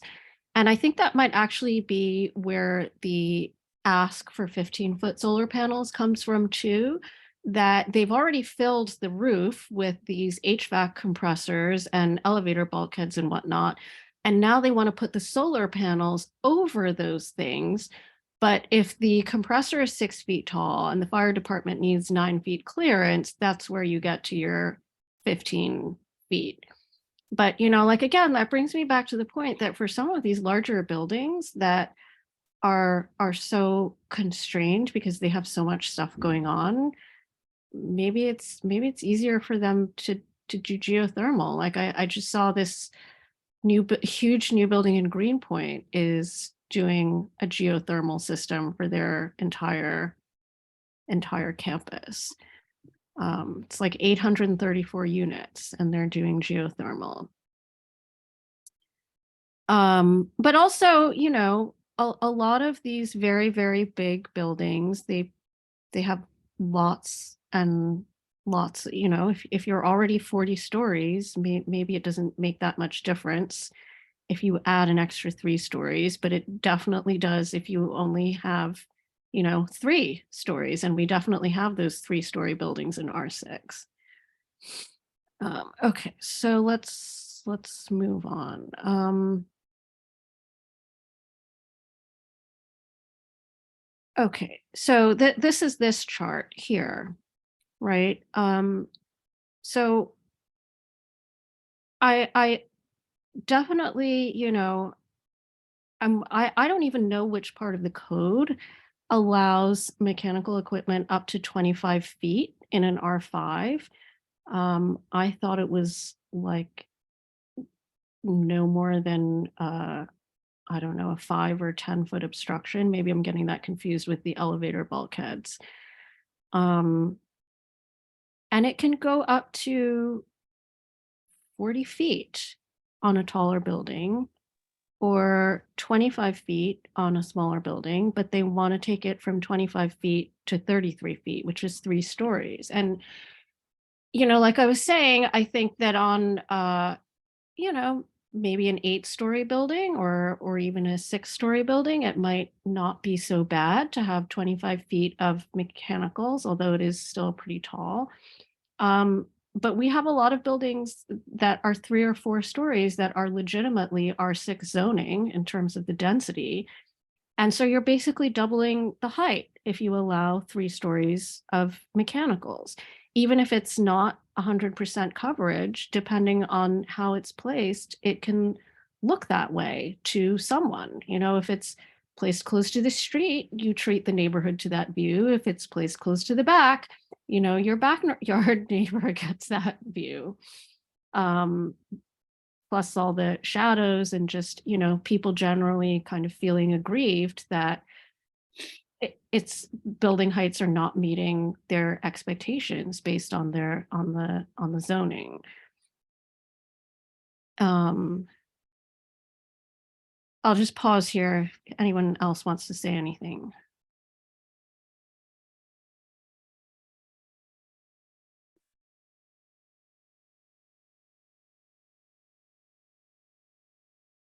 I mean, I do think it's an option to put the compressors in your rear yard space or even your side yard. Can the architects comment on why so many of these new buildings choose to put it on the roof? For a heat exchanger? Yeah, like the compressor, yeah. Yeah, so you need direct access to the exterior air, and you would like it to not be enclosed or conditioned. But that, you you know know, why doesn't they- preclude the backyard. Do you know why so many of the, like, I see a ton of these new condo buildings on Ocean Parkway that, I mean, they're contextually zoned for, I don't know, 8 stories Well, or 7 stories or whatever, like, and then they how have do like you an extra run- 3 stories on top. Yes. How do you run HVAC though? You run it down, up and down the building through vertical shafts, and those shafts terminate at the roof. So that's where you put the bulkhead. That's where you put the machinery, the ERVs, any water supplies, etc. So But why? that Okay, it's utility. I'm not necessarily defending it, but it is right. the most efficient place to put it. All right, but so like pre-war elevator buildings, I've seen a lot of them, they have the elevator room in the basement, right? Is it somehow less efficient? That was called a hydraulic elevator system typically in pre-war buildings. So that means that there was a literal hydraulic plunger that descended into the subcellar. And now we have much more efficient buildings. If you remember, if you ever have taken like an original elevator ride in one of those buildings, they are rickety and they are very loud. And they're not that, they don't feel fantastic. They're probably very safe, but they don't feel great.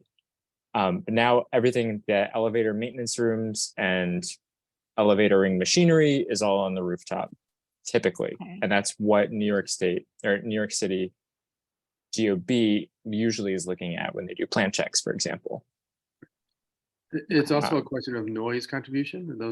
They may be fairly quiet units, but if you've got 64 of them running at the same time, it's going to generate a bit of a hum. So if it's in the backyard, it'll be objectionable to the residents. If it's up on the roof, it's sends, more of the sound is projected up and Okay. away from the building. Okay. All right. So, I mean, my feeling here is even the existing code allows things that are kind of shocking to me, right? Like you can basically double the perceived height of the building, which is not really good. I mean, I'm kind of at the point where I'm asking, okay, do we have to change our zoning to account for all of these extra stories? But that would mean like drastically cutting down on cutting FAR down to like 1 in a lot of cases. And maybe the better thing to do, right, is just to have this be a little bit more fine grained, right? Like we basically have R5 being almost the same as R6. And that doesn't seem right to me because R5 buildings are usually like 2 to 4 story townhouses. In our district, not Nicola, I know whoever is on Sterling and Lefferts, they're in R5. Those are basically 2 story townhouses. So I kind of feel like for R5, I'm not sure that I would actually permit anything. I mean, there's no need for an elevator. If it's basically a 1 to 3 family house, like how many compressors do you need? It's not. 2. Yeah. 1 per unit at minimum. Because you want individual control. Yeah. So I'm not sure that rooftop mechanicals are really needed in an R5. I mean, it's pretty atypical in an R5 to put the mechanicals on the roof. Like I have seen some of my neighbors, like one of my neighbors has an extension on the back of his house and he's got a compressor on the little extension roof. But that's like, it's whatever, it's 6 feet tall, right? I mean, so maybe the permitted obstruction height should be like 6 feet. Yeah.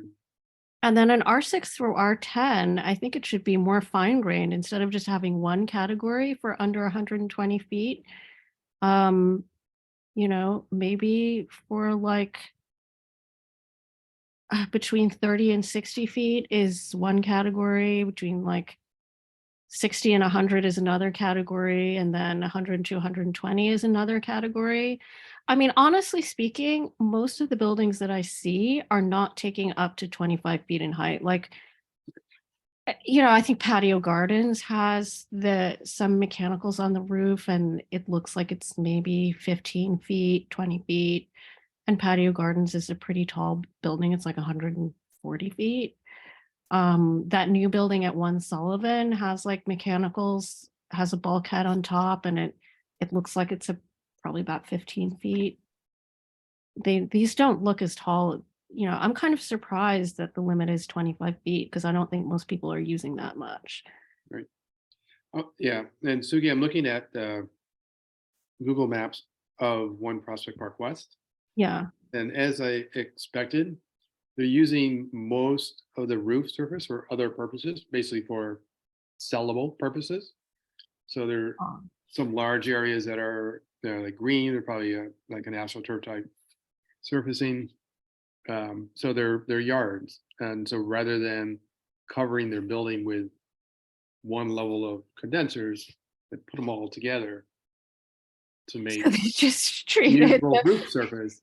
They just treated the itself. park user like tens of thousands of Yeah. park users every Right. day to that view. Right. So maybe there's like, not to overcome, not that our zoning code is simple. That it, somehow there's got to be a relationship between height and coverage. Essentially forcing developers to cover more of their building with less of an impact on Right. the public view.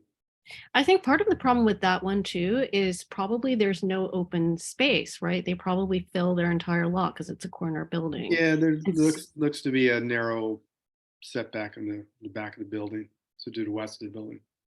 And that's Down- probably why they want that roof garden space. Yeah. Yeah, I mean, also you've got an 8 or 9 story building. It's a dark little valley down there. Yeah. It's not very pleasant. Yeah.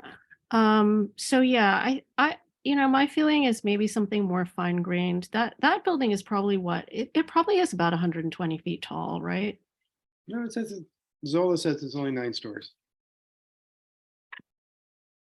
Really? Yeah, Hmm. it doesn't give a height, but it says it's 9 stories.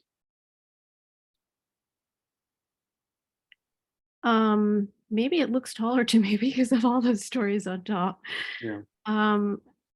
Okay, so yeah, I kind of feel like ideally this thing would be more fine grained. I just Right. Yeah.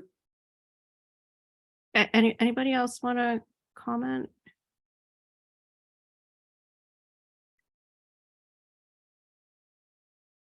I mean, the other thing too is people can always ask for variances, right?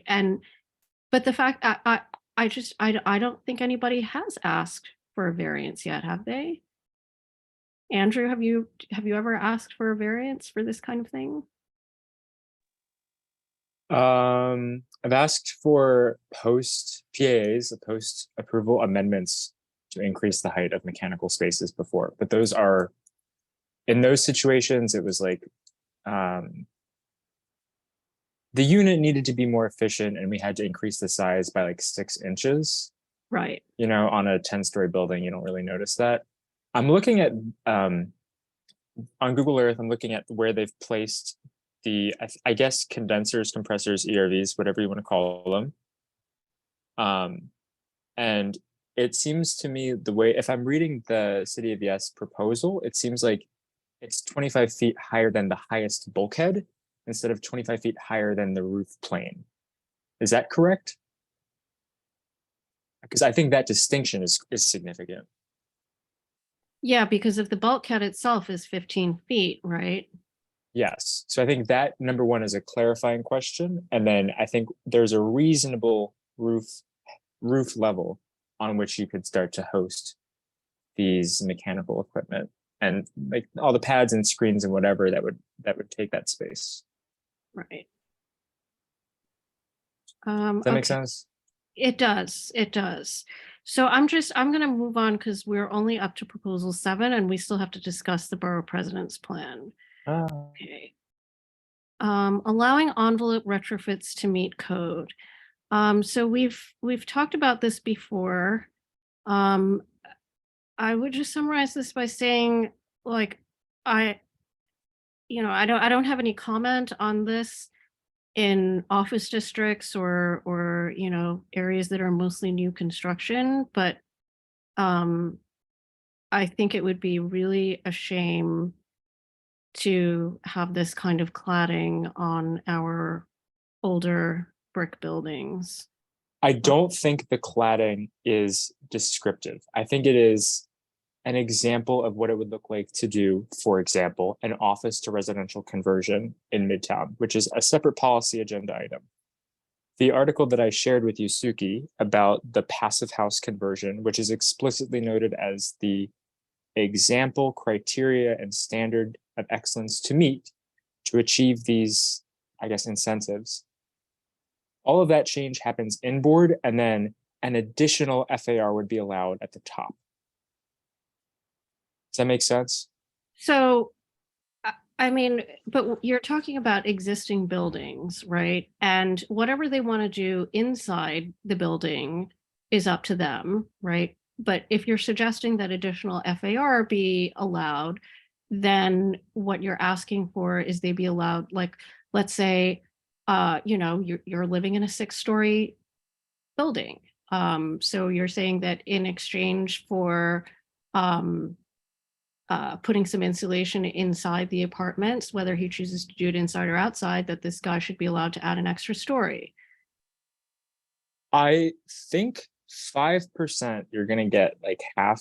I do see what you're saying, but I think it's not as minimal. It's quite an expensive and, you know, it's not just like adding insulation, it is a full change of the mechanical systems, ventilation and infiltration at all around the building. Like most of the buildings in our district, including the one that I'm sitting in, is just like simple masonry, like 2 bricks of construction, two withes thick.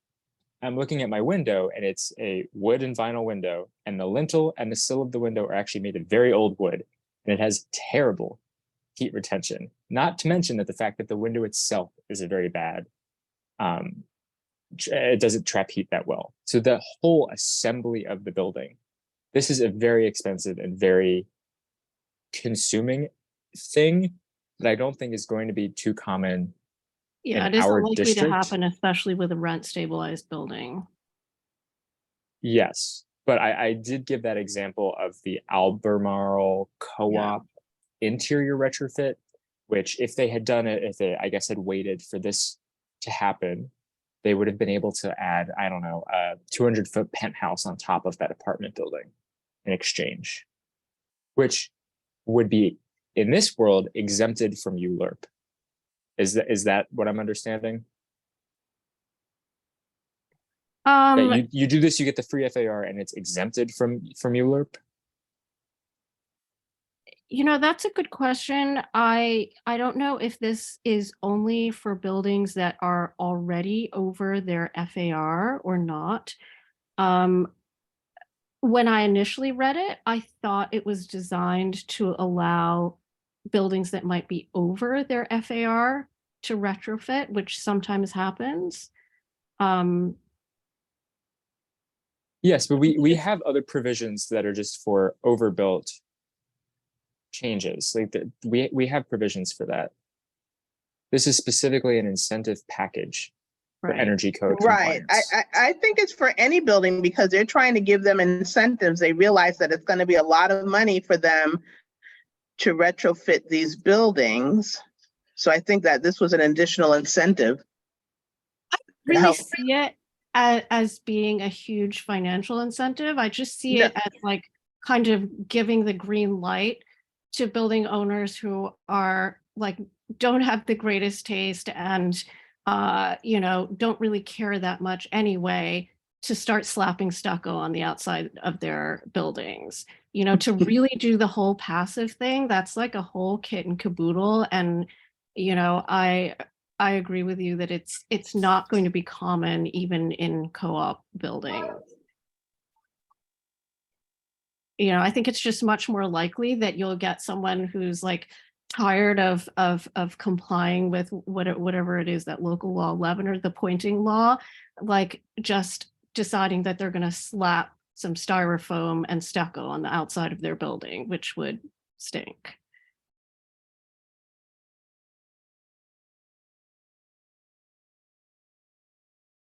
I think that they're going to continue to work on this because with the City Planning Commission, they also talked about, you know, they may need to give incentives to some of these buildings because of the significant cost that they will have to undertake for the retrofitting of the walls, but mostly the mechanicals. If they have to change out their boilers and their water heaters and make them electric in the next 5 years, or they're going to start incurring penalties, that's going to be a big hit to these buildings. And so they're going to have to come up with some way of getting these buildings to make it more enticing for these buildings. And so giving them some additional FAR that they could potentially sell off to giving them some air rights that they could potentially leverage and sell to someone else may be a way that they look to do it.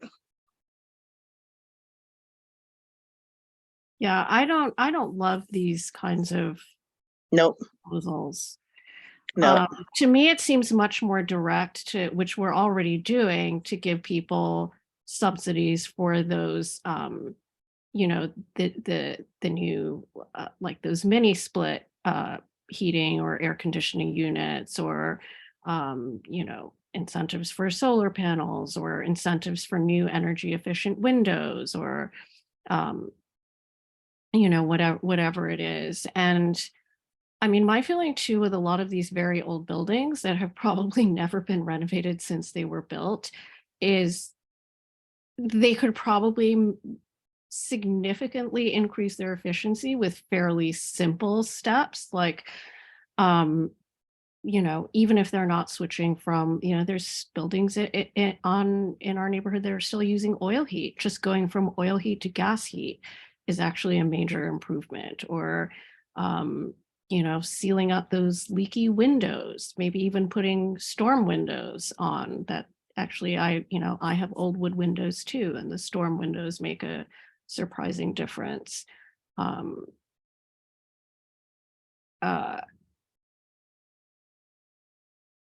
You know, some of these buildings actually do not have interior insulation in the wall. Like Andrew was saying, there's, you know, it's just lath and plaster, and sometimes it's a lot of plaster, and sometimes it's not very much. So, you know, actually, and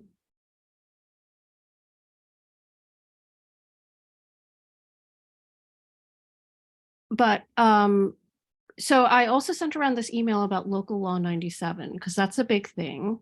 You know, is it going to happen? Is it not going to happen? Has anybody had any experience with that in their building? Probably not, right? I don't think any of you live in co-ops. Is it limited to co-ops or is it based on square footage only? It's based on the size of the building. It's like 45 units, or I forget what the square footage was. But they carved out rent stabilized buildings.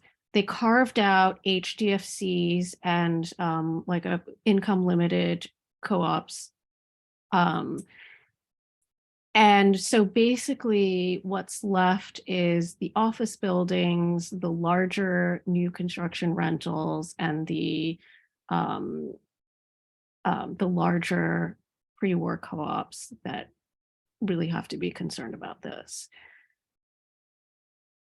So I guess I'm not sure if I sent the article to you, Andrew, but there's been a lawsuit filed to block the implementation of this law because the penalties are so drastic, and they actually want the reporting and compliance period starts next year.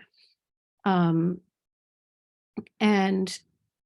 then last year so that case is still pending. We still don't know if it's enforceable. And somebody in the city council introduced a bill to extend the period at which compliance should begin by 7 years.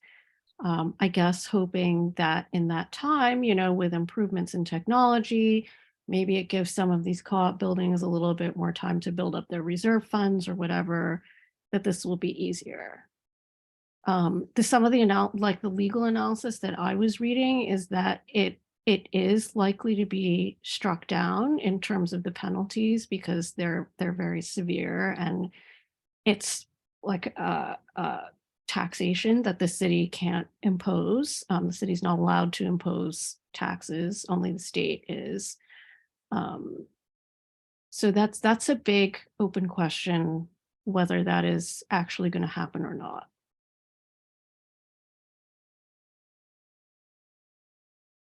I didn't realize that there was a legal battle Yes. going on. It's Oops. New York City. We sue No. everything. Is it so it's only for the penalties? Does it? Well, the law, I mean, the lawsuit, I mean, the lawsuit has a bunch of claims. I'd be interested in reading the case brief or whatever other Yeah, information. I can definitely point Don't you need to take to up the that. meeting. Yeah, there's a bunch of different claims. The analysis that I read was that the claim that was most likely to succeed was on the penalties. But I think this is like, you know, just sort of like what one of the city planning commissioners brought this up too. I guess she lives in a co-op building. Yes. You know, it's just like a huge thing for people to wrap their heads around, that, you know, now all of a sudden we have to completely change the way we've been doing things. And, this is not sort of just like, okay, swap out your windows, or okay, co-op buildings tend to do their upgrades like a little bit at a time. Same thing with, most kind of older rental buildings. And so it's a really huge thing, I think, for people to wrap their heads around. And this was again why I was bringing up the idea of either geothermal or green hydrogen that comes through the gas infrastructure, because that's how most of us get our heating today. That might actually be easier because the majority of New York really is not new. So, okay, I'll just digress a little bit here, but really, like, a lot of our our zoning code is about new construction, what we want to see for new construction. But the majority of our buildings are really pre-war, they're old, some of them are pre-code, many of them are pre-code, right? So, like as a city, what's kind of the way forward that works for a city of mostly older apartment buildings, right? We're not a city of mostly new construction, and we're not a city of mostly detached houses. So, I don't know all the answers to that, but that's, to me, like a pretty significant thing to consider.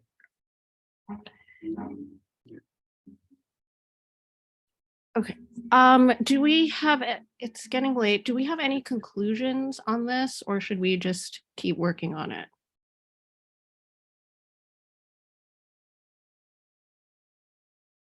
On this one proposal? Or- Yes. I'm not sure what else. I mean, since it's the first pass, I think we've talked about it. I don't know if we're going to reach another conclusion before the April meeting. Okay. Also, what is the ULURP Next week too. provenance, and like what are the avenues by which ULURP could change or affect the implementation of 97 and other local laws like this? We can't really. It's just an important part of the background because it's probably driving a lot of this, right? I mean, with local law 97 off the table, I think it's just people are just going to go back to doing whatever they did before. Or maybe, maybe to the extent that we're getting some incentives, people are going to say like, hey, I want to put up solar panels, or, like, hey, I want more energy efficient windows, or whatever it is that they, generally do. But I think the local law 97 is like kind of has everybody saying, oh my God, what do we do now? And then there's other things too, right, that are driving this. Like I sent around this email about the state's agreement to close some of these polluting peaker plants. So we have to find alternate sites and replace them with renewable energy. But renewable energy generally involves battery storage too. So we have to find, there's an open question. Do we have to find new sites for battery storage? Maybe we do, maybe we don't. In Western Astoria, I think they've closed that peaker plant. They're replacing it with some renewable energy. And the battery storage is essentially going, I mean, I don't know if it's exactly on the same site, but it's like basically that same area. There's also like battery storage now that's going on barges. I think you mentioned that, Teresa. So there's all these other things going on that kind of are possibly driving this. Okay, so 8 that's pretty similar. Okay, a flat 5% exemption from total FAR. Align the exemption with local law 97. Okay, yeah, we sort of talked about this. Okay, decarbonize our vehicles. Okay. EV charging facilities. All right, so you know what, let's let's first talk about the EV car charging. Nicola, did you want to say anything about that? Well, one of the things that we were looking at was what's the capability here in Community Board 9 right now. I think the proposal was that 20% of accessory parking, which would be parking for apartment buildings or hospitals, things along those lines, 20% of that could be used for commercial vehicles and potentially electric vehicle charging. So my first pass at our community came up with, a few more, I guess, more parking than I realized. There are a few lots that I wasn't able to get the number of spaces for, including proposed parking at the Armory, which is coming up. So right now we had about 1,400 parking spaces available. And so 20% got us to about 287 parking spaces in our area. Are all of those spaces in accessory parking lots? Because we have a bunch of like unlicensed parking lots too. Right. These are the ones that show up. So there's still a few lots that I haven't gotten to, but these are the ones that actually show up as parking on Google Maps and other parking searches that that belongs to a residential building. Residential or hospital, like we have Kings County Hospital parking lot that has 546 spaces. But then we have, 137 spaces at 626 Flatbush. So we have 20% of that is about 27 spaces. Although, it's interesting. I went on Google Satellite to look at the 626 Flatbush space because I remember they used to have a parking stacker, but on the Google Maps, they don't have the parking stacker anymore, and there's like only 68 spaces. So I wonder what happened. But anyway, so but let's just take the number that they're required to have by code, which is I think for R71 it's like 60% of the non-income restricted units and 15% of the income restricted units. So yeah, so I got that. Looking at the C of O, it was showing us 137 spaces for. Okay. So do you want to So bottom line, we're looking at about 290 spaces for CB9. Okay. When I looked at the car sharing, which would be like Zipcar or the Revel, we didn't have anything. Okay. No super hubs in our area. So we had 4 spaces for Zipcars, 2 at Medgar Evers, 1 at Clara Barton, and 1 at Planet Fitness. Okay, so these 290 spaces currently are spaces that they can rent out to members of the public, right? It looks that way, yes. But under the new rules, they could also designate them. And so let me just back up for a second. So one thing about these accessory garages as compared with quote unquote public garages is that they have to rent them out long term. So you can't just go in there and park for 3 hours while you're shopping or visiting your friend and come out. You have to rent weekly. Well, some of them allow that. Like really? like Kingsborough, because you're looking at hospital parking. So you have Kingsborough that would allow it. 626 Flatbush has attended parking, so that allows it. Kings County. So there were only most of them allowed it. Just because it's attended doesn't mean they allow it, does it? And looking at the site, I thought I saw an hourly rates. Really? I mean, because according to the code, they can't rent it out hourly. They can only rent it out weekly or monthly. I I will don't go know. back and double check for 626, but the others there were only a few that had just monthly rates. We're looking at the Botanic Gardens. I mean, we don't have that many that showed up on the list that are fully accessible, that are associated with an apartment building, I mean, I'm pretty except for, sure the rules for commercial are probably different. The rules for residential accessory, definitely they're supposed to be longer term. right. And so most of the parking that I saw, it was only 626 and maybe couple others that were associated with an apartment building. And 2 of those, that was 10 parking spaces. Those would be monthly. 626. Sorry, Mm-hmm. do you know 626 what- was the one that I thought was hourly as well. hourly, okay. Andrew, do you know what the rules are for accessory parking? Am I right about this? I have no idea.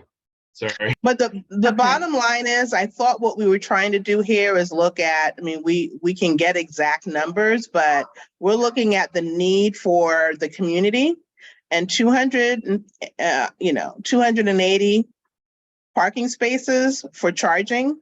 If all vehicles are moving electric, is not going to be enough. So you're actually, okay, so here's the thing. They can actually install as many chargers as they want right now. The difference between public sharing and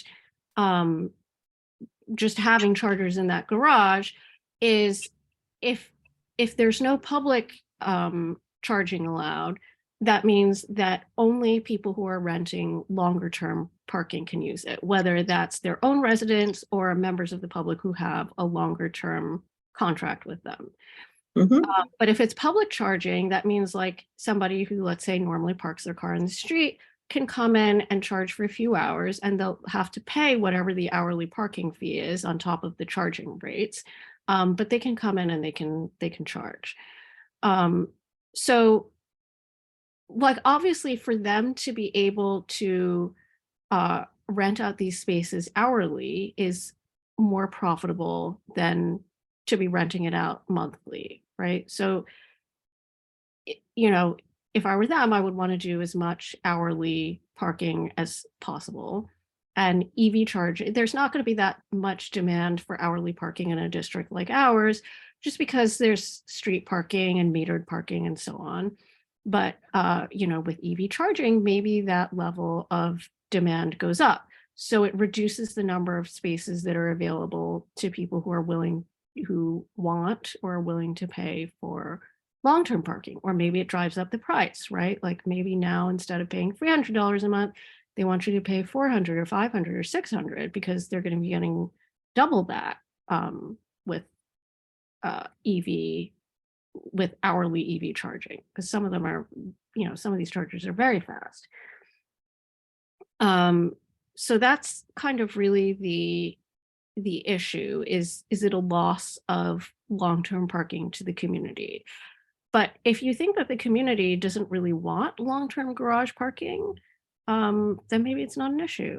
I don't know. I don't park my car in a garage. I have my own garage, so Right. I'm not sure. I mean, I didn't say that they don't want it. I'm just saying that we don't have that many spaces. If I thought what we were trying to do is to look at, okay, how much off-street parking could possibly be available to be used and leveraged for charging stations versus sidewalk parking. And oh, I Can I- see. I see. What was the number of off-street parking spots, accessory or attended or otherwise? that would be available to the general public. I was coming up with 287. And then do you have a rough estimate of how many just like free street parking spaces are there currently in CB9? Oh, Just a who really knows? rough estimate. I have no idea. I think it's about 12,000, but that's really like back of the, don't quote me on that. You It's should first check it principle, out for yeah. yourself if you. It's too many, how many it is. Yeah, there's a couple of numbers I'm trying to keep in my head. The first is like how many of these would be now newly regulated by an EV provision or an EV ceiling or an EV floor, I guess. And then how many people in our district own or use a car like regularly? Okay, so right now there are very, very few EVs. I'm like one of the few people who owns one, but obviously that number is going to grow significantly in the future. Like how many people own cars? As John would say, too many. I mean, the way I would put it is there are not enough parking spots for everyone who wants one. Exactly. The reason I'm asking is because like I believe that the way the city planning is thinking about this is that car owners will convert from their gas or diesel car to an electric vehicle. They will. And They will not have to walkers because there are state will get- mandates for Yeah, that and not new people who cars. walk or don't own a car will suddenly become like, I think the number of vehicles is going to remain relatively the same. Just the fuel is going to change. If I'm Exactly. understanding the mentality of DCP. So my thing is okay, so obviously there are a few different options for charging. You can charge in a garage, and you would pay their hourly fee, which how much are the hourly fees around here, Nicola? For overnight, about $10 an hour, let's say. Okay, and then there's also the charging fee. I don't know what it is for slow chargers, but I know for like the Tesla fast charger, like a 75% charge might be like $15. And it takes like 45 minutes. So you'll pay the like a 1 hour fee for the garage, and then you'll pay the $15 charge on top of that, and that's probably going to last you at least a week, even if you drive a lot, right? At least in the city. I mean, if you're suburban driving is totally different. And then oh gosh, I'm really losing it. So, and then the other option is you could charge at like a gas station or something like that. Like maybe eventually the BP gas station puts in EV charging. That, I'm really not sure how that's going to work, because the gas stations obviously make their money from selling fuel, not from renting you space to sit there for X amount of time. And the rates that Con Ed charges, at least like homeowners for electricity, are like exactly the same as what I would pay per kilowatt hour to charge at a Tesla supercharger. So either they're going to have to get a different rate from Con Ed, or they're not going to do this. But you might have a retail or institutional user, like the Brooklyn Botanic Gardens has a bunch of Tesla chargers, or like a Western Beef or something, like somebody who has lots of parking available and they want people to come and shop there. So you like go over there, and I mean, the idea is you go there, you plug in your car to charge for half an hour or an hour, whatever, and you go and you shop in the meantime. Outside of New York City, a lot of gas stations have like fast food outlets attached to them. And so people will go and charge and they'll shop at the fast food outlet, and that's how they make their money. Which we actually have a lot of on Empire Boulevard. That's kind of the setup on Empire Boulevard. So I wouldn't be surprised to see some of them put in EV chargers in their lots.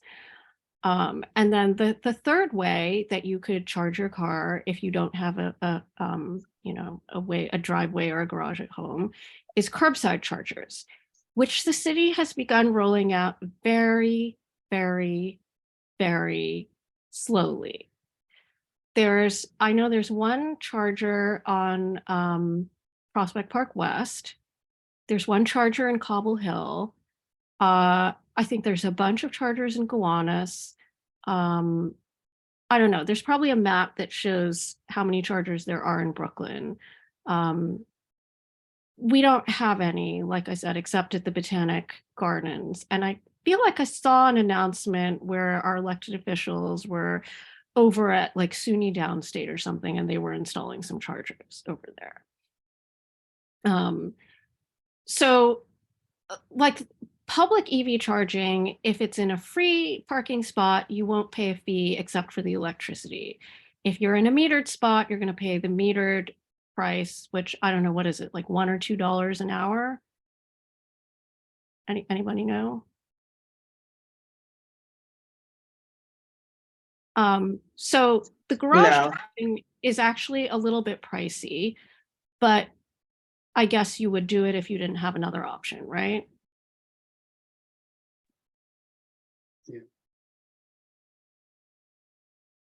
I mean, I'm sorry, say that again? I said the garage charging is actually a little bit pricey because you're paying their $10 an hour charge, Right. right? Compared with using a street charger, right? If you're using a public street charger, I assume that, you know, if it's in a free spot, you won't pay. And if it's in a metered spot, you pay the metered charge, which I think is like $1 or $2 an hour, right? Right, but they do it. I mean, I'm thinking down by Atlantic Center, they have some EV spaces there, I believe. And so what do they charge there? I don't know well, you mean you have to pay it's electricity. what, $4 or $5 for the first hour? So maybe probably $10 for an hour. And that's for the whole charge. That's pretty cheap.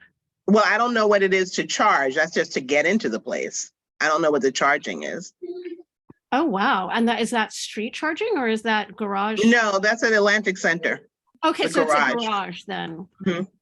Okay. Yeah, so I mean, of all the options, I think garage for an individual, garage charging is kind of expensive. Like my ask would be as an individual, if I didn't have charging at home, would be for curbside charging. I would be sort of like, okay, fine. If you want to put an EV charger in your garage, that's up to you, but that's not what I want, right?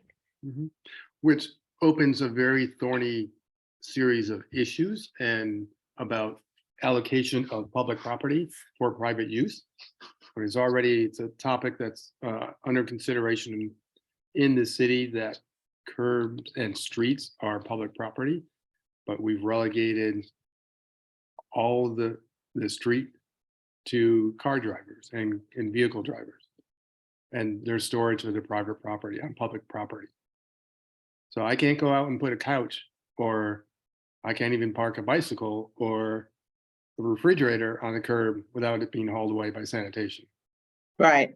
But I can walk you on any block in my neighborhood within a 10-block radius, and I can almost guarantee on every single block there's at least one car that has not moved in about a year and a half or more. And it's like there are derelict cars. There are cars without headlights and without bumpers that are filled with trash. Sanitation refuses to do anything with them. Yeah, that's Are a they really big covered? problem. How is that happening? Because we call 311 all the time. They have Yeah. a fake or stolen or expired plate on them, and they will Yeah, not do a thing. so we actually had a huge discussion about this at the last general community board meeting last night. So it's people, I think definitely a lot of people want to do something about these so-called ghost cars. I read somewhere, I don't know if this is true, but I read a comment online that the reason the city is not towing cars is because the tow pounds are full. Because first of all, because there are so many violators. Second of all, because they're turning some of the tow pounds into residential developments. So like the West Side tow pound was converted into a residential development. So apparently, according to this person, the tow pounds are full, and that's why the city is not towing cars, because otherwise I believe it. Why wouldn't they? There are scrap yards on Atlantic Avenue. I can take you a couple of cars to. Happy haul some of those away. But rest assured, John, your neighbors are with you. Everyone wants to get rid of these ghost cars Yeah, they want to get ghost cards away so they get more parking. for themselves. Exactly. Okay, so But anyways, yeah, it's above so- and beyond our remit on this question here. So okay, so my thinking on this, and maybe you guys don't have the same perspective, is that if you allow kind of hourly rental in these residential accessory garages, that you potentially stand to lose all of those spaces for long-term parking because it's more profitable. But I don't know if that really makes a difference to you guys. Yeah, a car is a car, right?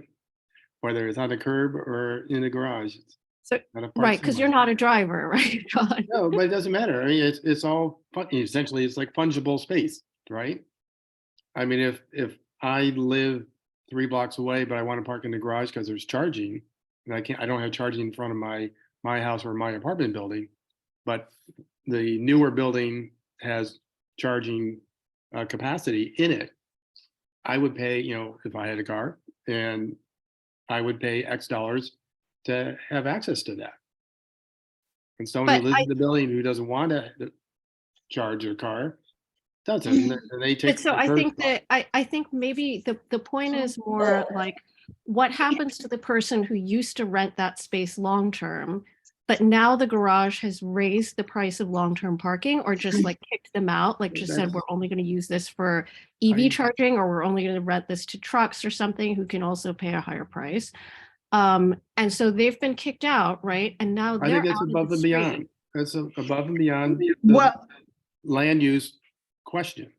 Right. No, Right. but John, here's where it is a land use question. Right now, that car is out in the street looking for street parking, right, and competing with everybody else for a limited amount of street okay. parking.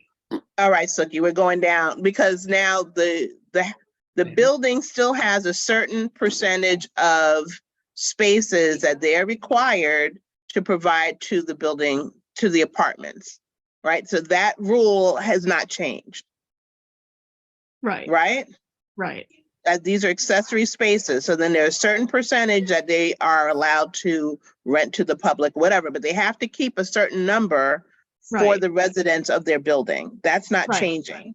Right. But I think the issue is should these spaces, right? Do we need these spaces for what I'm sure John would call car storage, long-term car storage?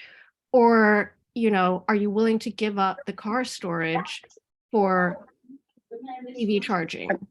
I don't think it has to be a zero-sum game.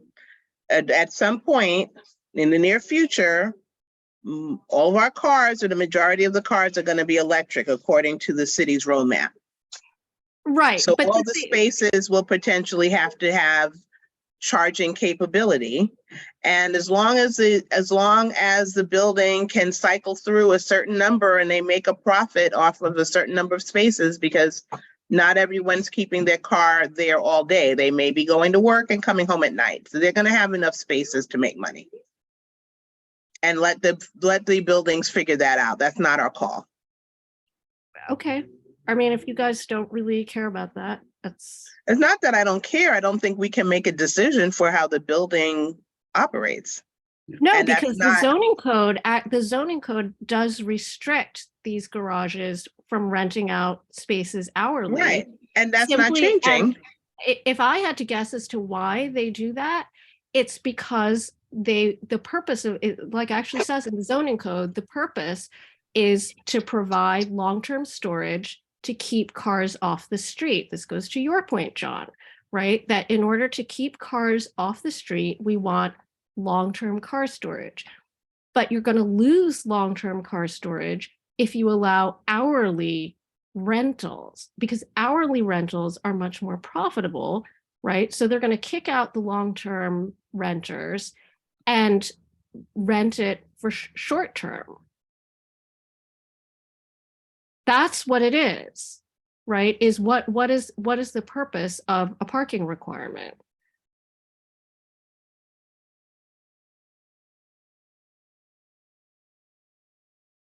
But okay, we can just skip this one. It's not that important. I mean, Yeah, because I mean, I'm not sure. I know that there are apartment buildings in Manhattan today that that people can park in on an hourly basis.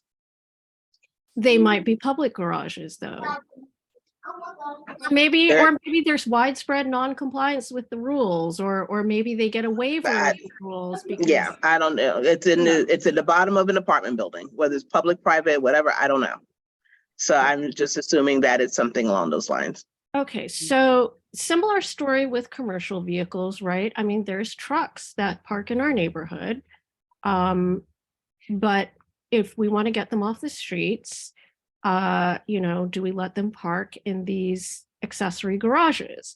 Because it's very likely, I mean, in addition to the fact that they just take up more space, they can pay a higher rate because this is what they do for a living, right? So, they're probably willing to pay more than an individual. So they are going to displace individuals who want to store their car in garages.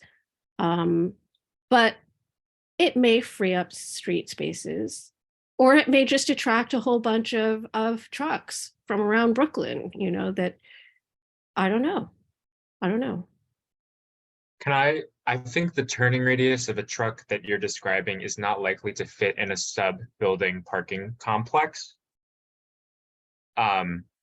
Just because the way that the structural bays are aligned, usually at 25 to 35 feet, turning radius of a truck is much bigger. The electrical load required is much bigger. I'm not sure, again, to echo John's point, the foreseeable land use and ULURP provisions that this, like, I look for a day when we can start sunsetting gas stations and we can talk about land uses for that. But I don't think this is a real issue, and I haven't seen it around the city, and especially not where we live. I see much more commonly just huge trucks. There's like one parked in front of my apartment right now that's been there for like 2 days. Oh, Like you that- should call it in. They're not allowed to park overnight. I know, I got 311, but the point is that, like, if the culture is not, if it's an Indiana plate, what are they going to do? Tow it. It's fake. Tow it. I mean, is it like a 6-wheeler or like a van? It's like an 18-wheeler, yeah. And there's buses, like, there's constantly, like, I think that the hurdle to where a large truck is going to fuel up, they're probably not going to do it in New York City, because if they can avoid it, it'll be much cheaper if they're doing either trans-county or trans-continental trucking. They're going to do it outside the city if feasible, because it'll be much cheaper. I mean, there's neighborhoods where apparently it is extremely common. Like maybe neighborhoods that are a little bit more industrial. But if they're parking on your block, maybe they're fueling up at the gas stations around here too. I don't know. Suki, just a point of question. Are we talking about proposal 11? Yes. Okay, so that's commercial vehicles in non-residential districts only. It's in New York City. I believe it is illegal to park a commercial vehicle overnight in a residential neighborhood. Good point. Okay. So, but do non-residential districts include the commercial overlay districts? Maybe we should. I would say no, because it's an overlay. It's not a district. It's an overlay of within a district. I think the overarching, because the commercial overlay does not affect the entire property, only part of a certain amount of the property or in height restrictions. But usually the It garages allows are. ground level retail and office. Yeah. and support We space. probably should clarify that. Okay, so 12, expansion of automated parking regulations. I don't see any problems with automated parking. Looks great to me. Yeah, Pack them in. I think I think it's good to be efficient. Bicycle and e-mobility, storage and charging uses. this. Zoning provides use regulations for automobile parking and charging. Doesn't provide, so, okay, this is very vague. What exactly, create a new commercial use for public bicycle and e-mobility parking. Mhm. New rules would also provide for secure outdoor bike storage lockers as permitted obstructions in yards and open spaces. I don't have any problem with the building owner deciding what they want to use their space for. I think it's just an issue of what you said before, that of all of the permitted obstructions that they're allowed, we don't want it to add up to past a certain percentage, and it's just up to them to choose what they want to use it for. Right. Would outdoor secure bike storage be something like City Bike? That, No, no, I don't think 25. that, as long as it's in the street, I don't think it is regulated by zoning at all. There's a company called Unipod. Yes. And there's a few other facilities and they're rolling I out think the various. founder like lives down the street. He probably does. I think Shabazz, as far as I know, those are under DOT. They're not under these zoning rules. And I mean, usually with permitted obstructions, I think the real issue is adding up all of these permitted obstructions and making sure that there's still a certain amount of open space, and then the height of the permitted obstruction, right? Like I think like a bike pod that's 4 feet high is a different story from something that looks like it's 10 feet high. Right. It would be more like that. That's what they're talking about. They're basically trying to get rid of the distinction or allow where automobile parking is allowed, then bike parking would be allowed as well. I mean, I think Merge if you're allowed to have an accessory garage, Yeah. I don't really, do you even have to ask if you can use it for bike storage? Like, Yes. So bike storage is technically like as of right now, bike storage is classified as an assembly space. Like for the projects that I've worked on, it's been a huge hassle. aren't you guys required to have bike storage in new buildings? You are. It can be exterior though. It can be. It's Okay, completely- I mean, to me, it's, I don't really, I'm talking about, as like, long as it's not a, Hundreds. Yeah, like I'm talking like I think the projects that I'm thinking of, like we're going for lead requirements. So there was, 200 plus bikes in a secured room, but they had to be, the space had to be much more conditioned than I thought it would have had to be, because it was classified as an assembly, which and those is are not lead what a parking rules or garage is zoning classified as. rules? What? Are those lead rules or zoning rules? That's building code. Okay, So this would be making indoor bike storage building requirements look and feel more like a garage than an actual indoor space, which I support. Mhm. I also think it makes sense. okay. All right, yeah, no, we can definitely put that in. I mean, Yeah. as I said, like my only concern is to make sure that all of the permitted obstructions don't add up to the entire yard.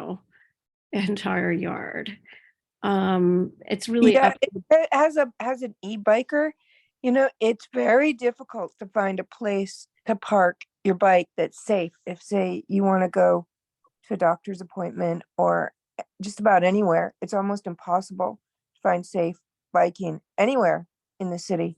There's very limited, and I've used parking garages, but it's dicey. They don't always let me park there, and I can't really leave my bike on the street. It'll get stolen. There's just a very few places. There's a few places that are going to install them because I nagged them. Like MSK is going to put one in supposedly at their Cook Center. But this would be great for people like me that need a place, to park their e-bike, because I can't go places because I can't park and leave my bike there safely. yeah, my husband used to have a very expensive bike that he commuted to work on, and he had trouble finding bike parking in his office building. And I think he ended up like bribing the super to let him store it in the basement or something like that. And then, you know, at other times he would just have to chain it up really, really well. And I guess what I did was I had a Brompton, which is a foldable, and it's kind of expensive, but I got it because it's really light and even I could carry it. But yeah, so it's, But they don't let you bring your bike into, like, if you want to go to, you know, doctor's appointment, museum, there, you can't bring your bike in, even if you have a Yeah. foldable. yeah. And No, everybody, I think my husband would always have to park his outside and I would like check mine the way some people check strollers. But anyway, that's a personal digression. So you know, I mean, I think we're all agreed that it's a good thing, but it just needs to like fit with the other. I don't see why it shouldn't fit with the other permitted obstruction rules. And I agree with Andrew about the building code being comparable. Okay. they also have in, say, the Netherlands or Boston, they have these bike storage facilities that are like stacked, where you put your bike in, and there's also like, and it goes up in these racks. That's very efficient, and it's wonderful. So I'm hoping that they do some of those. Yeah, I mean, I'm sure some of the new buildings could do that. Okay, I'm gonna skip over the rest. Except the only comment I want to make on 17, I think which I made before. I think, you know, rooftop greenhouses are fantastic, but it's, you know, fully enclosed, permanent year-round space. And I think it should count against FAR. You know, I mean, the problem with the Whole Foods, it's in an M1 district. They have very tight FAR. And I think if they want a 2 FAR or a 3 FAR, they need to go to city planning and get rezoned. And, you know, the community has a right to say what they want in return. I mean, we're talking about a very expensive market that's growing produce on their roof for their own use. And, you know, I think if you want free FAR, you have to go through the process. So that's all I have to say about that. You know, I don't know if how the rest of you feel. I personally don't have much of an objection to it, actually, Suki, because it is currently allowed under current zoning under non-residential building areas or building zones. It's just really a simplification of, you know, streamlining of the approval process. Oh, That's okay. how It I know it says remove the certification from to have it be as of right. And the certification, okay, so it's basically just that you're promising that you're not going to use it for residential use, maybe that you won't use it as a restaurant or retail or something. But it's a non-residential building. Right. But I actually, you know, I actually agree with this, with the certification, because people will do whatever they can. I mean, Whole Foods isn't likely to use it for anything, but I definitely see some of these smaller buildings getting the bright idea that I'm going to put a, you know, like a greenhouse on top of my building and a restaurant, something like that. And Not residential. well, That would still be but okay. nevertheless, and you'll never know. And do we want to give them extra retail FAR for free? You know, I don't know. That's the restaurant part would not be part of the greenhouse, so it would fall. But under normal that, I think review. that's what they're asking them to certify to, that basically they're not going to cheat. That it will That's what only be every used for architect and engineer cultivation who of. files for a permit has to certify that they're not lying. And there, Andrew may have, he might be a bit young, but there are boatloads of architects who were pulling shenanigans in the early aughts and even earlier of storage rooms that converted to bedrooms and The mystery Scarano floors. buildings. Yeah, Scarano. Yes. He's notorious. He was like the worst. He's Yeah. like comical. Yeah. You know, I mean, look, what's this big void in the middle of space? Oh, it's just a void space. We're not going to use it. It's boarded off. Okay, sure. Liar. So okay, so I think the issue is they have to wait for certification by the chair of the city planning commission. right. So like what they wanted was to like look at each case individually and decide. I'd like to find out why they put that requirement in. That would be good to know. Yeah, and I think Sometimes it's like a backwards way of saying we didn't really want to give this, but there was this one building where we thought it was okay. or back in 1947, the commissioner at that time decided that he didn't like greenhouses, and so he wrote the rule, and we just been following it ever since. It could be Yeah. something as stupid as that, really. Yeah.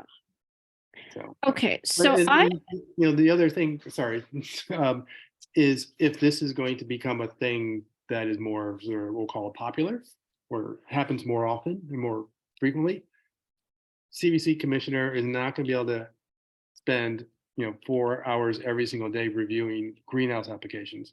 yeah.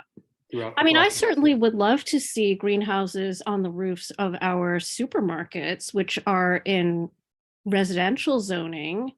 And they're, they have plenty of FAR. They don't need to get any permitted obstruction to do it. But I think that's perfect, Can I ask if the proposal would differentiate or make differentiations about the use of the greenhouse? Like, is it a learn how to garden kind of greenhouse? I installed an apiary, which is like, obviously there's a little bit more harm, even though it's still very minimal on a green roof. Could it be a research greenhouse? Is it truly only supposed to be serving the building atop which it is located? Okay, here it says will only be used for cultivation of plants or primarily for cultivation as accessory to a community facility use. I mean, the bee thing is new too.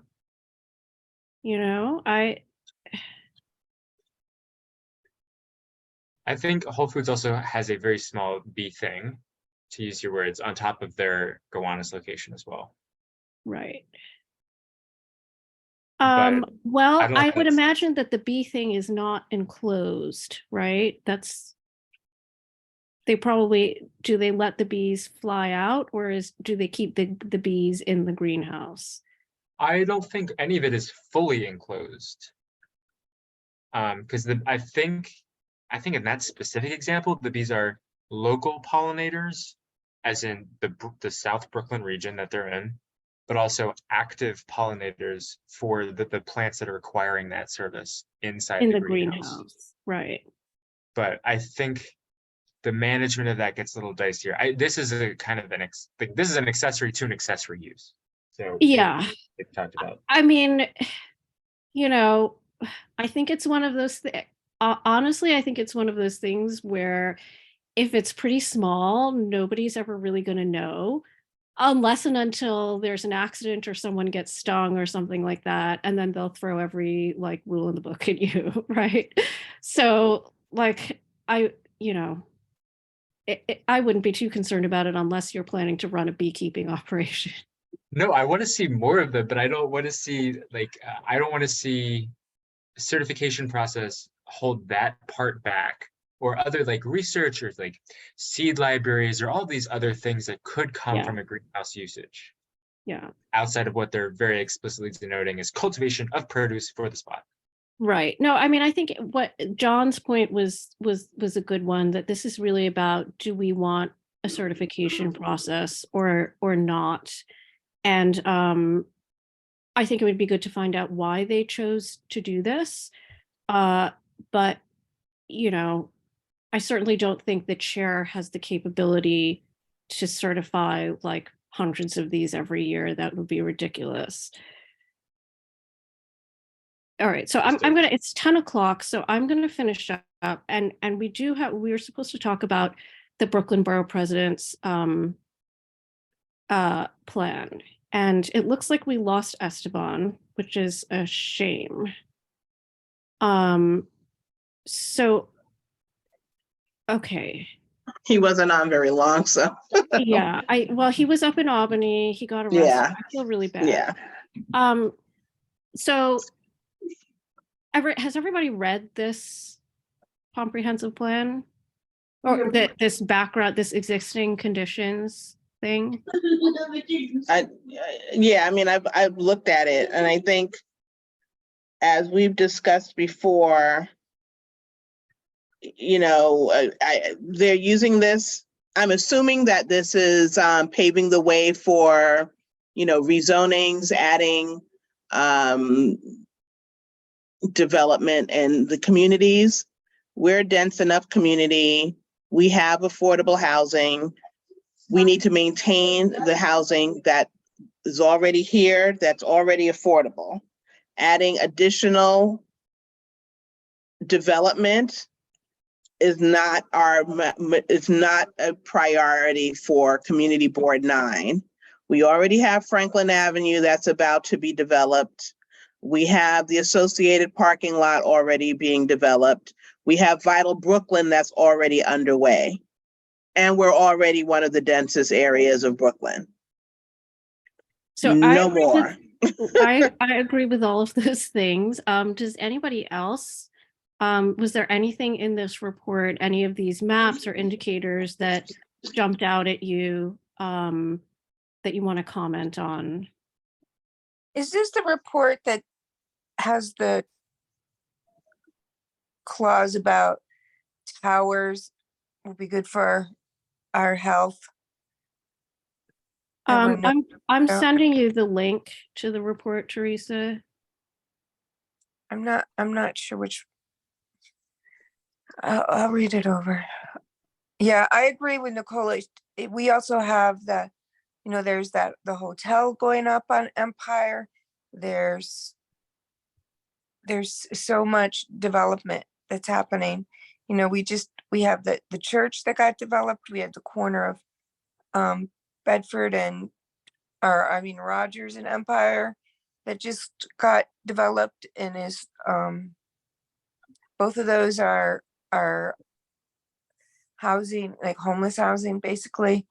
So shelters, we're really tapped out, you know. Anybody else? John, Nicholas?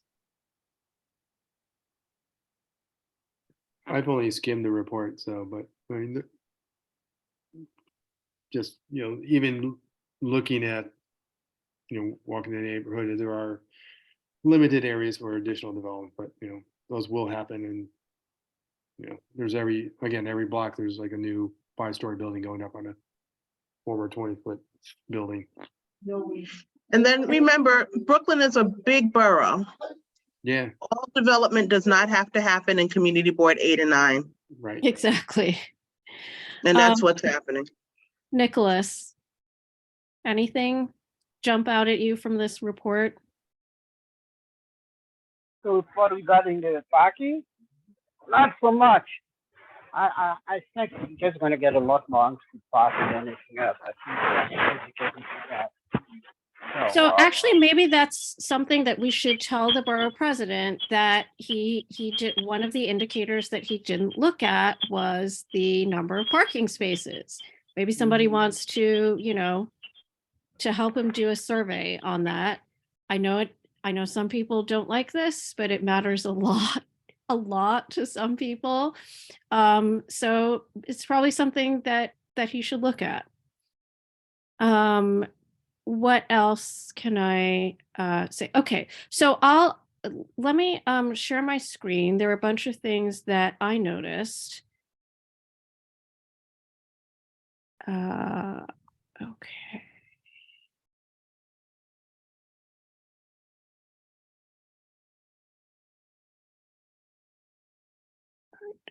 I know it.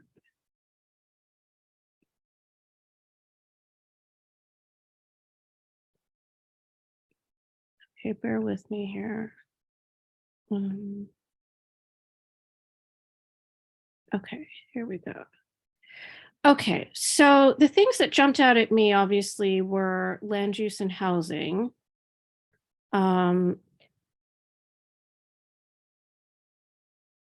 Although he does go through a lot of things, a lot of it is about basic demographics, health indicators, which I really hope that our other committees take a look at, because that's, really their wheelhouse. Health insurance, okay. Food insecurity, okay. Socioeconomic, okay. Art. Okay, so land use and zoning. So these are very basic maps that are available from city planning about what kind of land uses that we have. And I would say the main thing to know about our district is it's mostly residential. And we don't have a lot of manufacturing or commercial or office. We do have a bunch of institutional uses here. This is the hospital. This is the Botanic Gardens and some schools and libraries. So those are important things to keep in mind. Okay. Residential floor area ratio. So you can see really that a lot of our district has pretty dense. Okay, so this is Lefferts Manor, less than 2 FAR. This is the single family district in Crown Heights. Some of you might know it's predominantly a religious Jewish neighborhood. Those have less than 2 FAR. And the rest of the neighborhood really has pretty dense zoning. And then we have this corridor here on Washington Avenue that's extremely high FAR. And that's led to some problems, as has the R6 and R7 zoning here. Okay, zoning changes. So basically we haven't had a rezoning in a long time. You can see that many other districts in Brooklyn have been rezoned, but not all districts, right? Not all parts of 8 have been rezoned. 17 has not been rezoned, and they've had a lot of problems. 12, that's Kensington and parts of Windsor Terrace, have not been rezoned. 11, that's Bensonhurst. 15, that's Sheepshead Bay. 18 is Canarsie. Okay, we don't have 0 historic districts, but we don't have a terribly large historic district, though we may have more coming. Brooklyn. We have a new one, don't we? What? We have a new We one. have a new one on Parkside Avenue. We also have a new state register district, so that John, I think you might be in that. Do you think you guys might be going for a landmark district? Oh, potentially something that's down the road. Yeah, so we might get more, but we don't have a lot. Basically, like all of this is unprotected. And that's why, as John was saying, it seems like there's a 5-story building going up on every block. And then, we have these threats to put up 17-story buildings on Franklin Avenue, we had a huge tower, 23-story tower go up on Flatbush Avenue. Okay, transit zone. But Franklin was protected and got rezoned. Let's Right, not forget. right. That was the only part of our district that was protected, and the Although- protection didn't help us. Although I have to say that some of the zoning is quite bad. Some of the zoning is 6A, which is a 7-story height limit, but some of it is 8A, which is like a 12-story height limit. And so that's why you got that building at 1 Sullivan Place. 8A is a very dense zoning, and I have no idea why they put that there. I mean, all of the apartment buildings are otherwise built to a 6A, but for some reason in the past, they already upzoned it. And it's bad because they're all occupied apartment buildings. Okay, transit zones, reduced parking. Okay, so basically our entire district is in a transit zone. So reduced parking requirements apply in new development. And even if you're a person who doesn't like cars or doesn't need parking, like I don't need parking, right? There's definitely people who do. There's just, I would say, upwards of 30%, maybe 40% of our neighbors do own cars. And if they're constantly circling looking for parking, they're adding emissions to the air as well as rage. I mean, it's really amazing the things I've seen people do to try and get a parking spot. Fights break out. I saw this woman drive backwards 300 feet to get a spot that had just opened, and she ran over my neighbor's foot. So people do crazy I'm sorry, things. but that doesn't sound like it's in defense of people who drive. Thank you. Yes, it's like, that sounds like Well, it's a social I problem. think it's kind of like the lack of parking combined with the fact that people will drive, you The can't. lack of free parking. Thank you. Yes, the lack of free parking combined with the fact that people will drive affects even the people who don't need parking or who don't drive. It's, and so it's something that we need to look at in our environmental assessment, environmental impact statements. Okay, we don't have any business and industrial areas. That's not to say we don't have any manufacturing. We actually do have a small manufacturing zone down here on Clarkson. We just don't have any industrial business zones. Okay, fresh zones, our entire district is in a fresh zone. Improvement in land values. This is something that I've been kind of suspicious of. I've never seen this before. And the data source is not a public data source. It's from CoreLogic, which is like a real estate industry database. Do you guys, John and Andrew, do you know anything about what this means? Improvement in land improvement ratio? I am not a real estate developer. Let me preface that. So John, if you have worked more in this capacity, but the improvement ratio is the value of the building divided by the value of the land.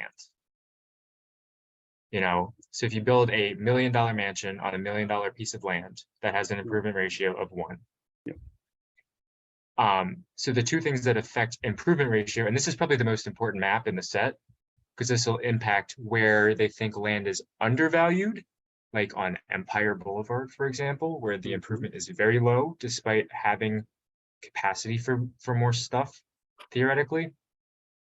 And then the inverse of that is also true, where there is, I guess, too much density on small lots. I would say that's how I would phrase it. Like the very eastern part of our district around the park. So I'm kind of curious. I tried to look at this data set just to understand it, but I ran into the fact that it was not public. You have to pay for this data from CoreLogic. Do you have access to that data? John, did I miss anything, by the way?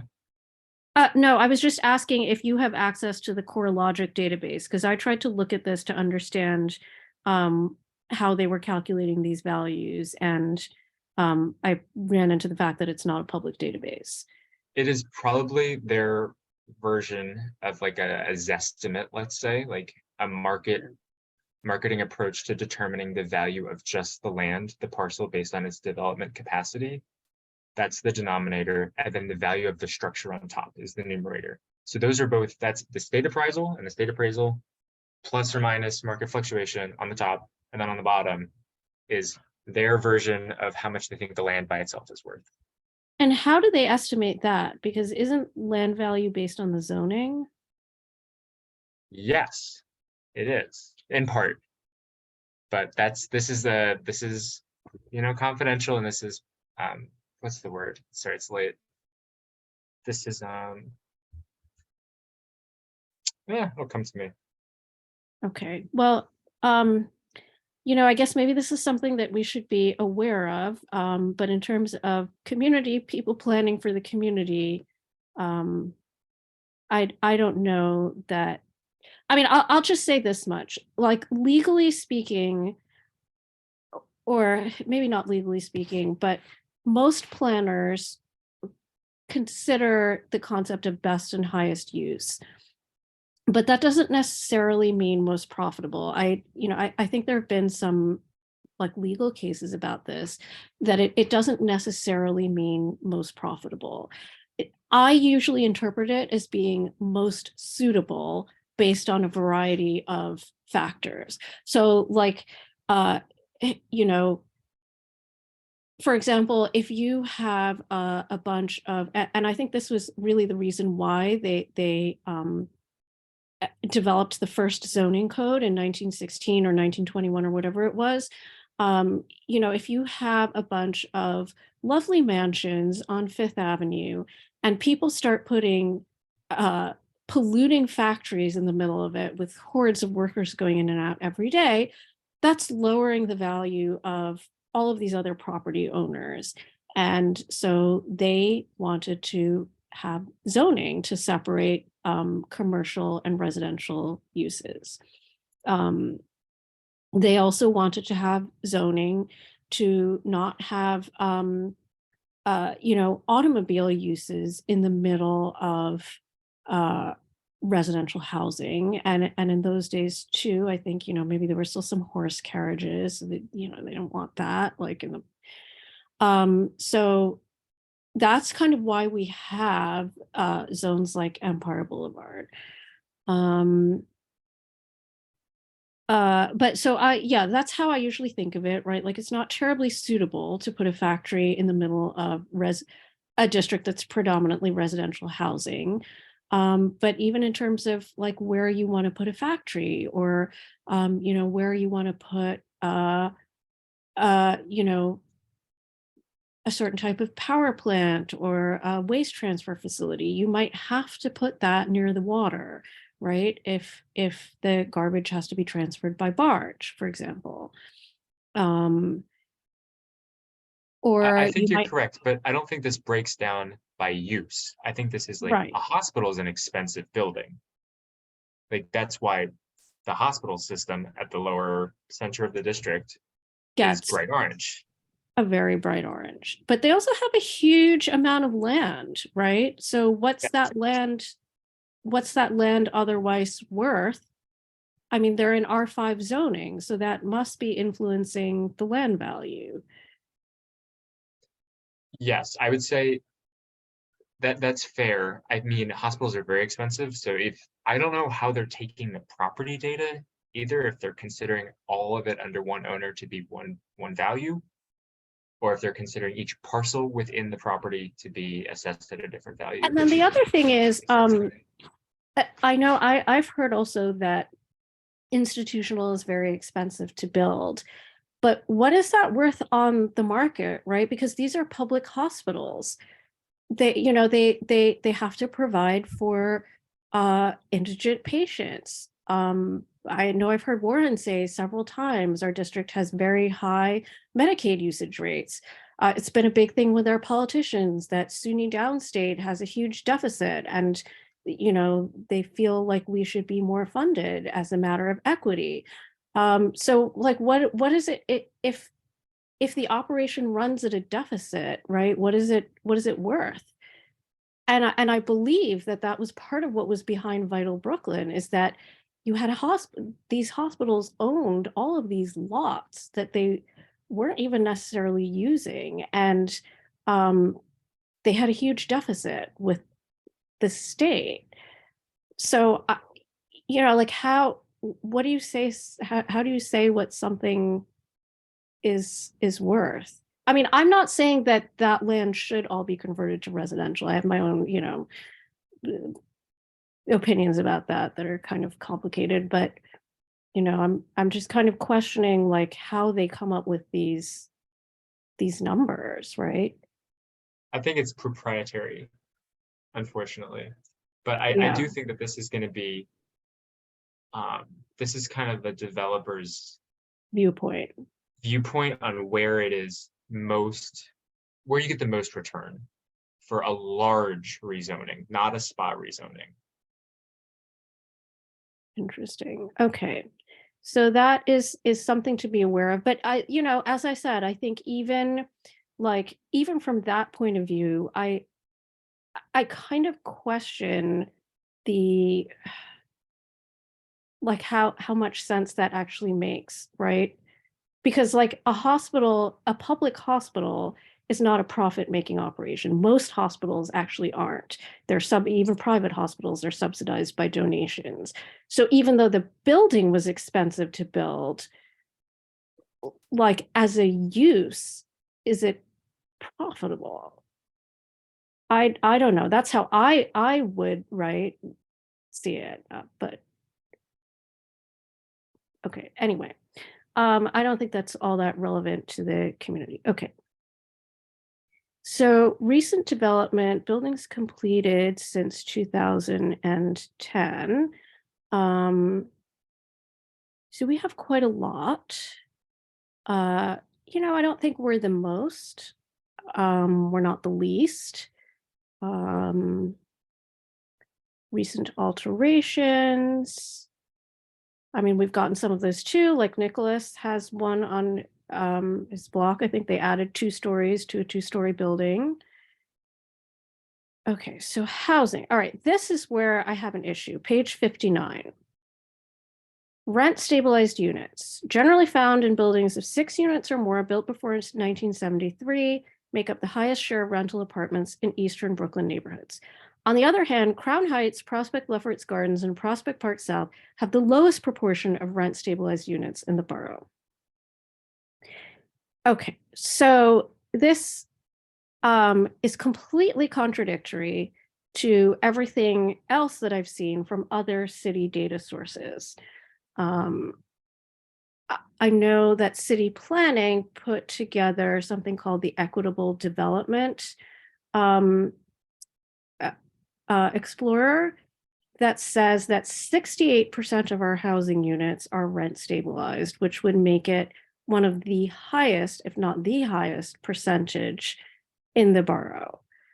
So I don't know where they're getting their numbers from.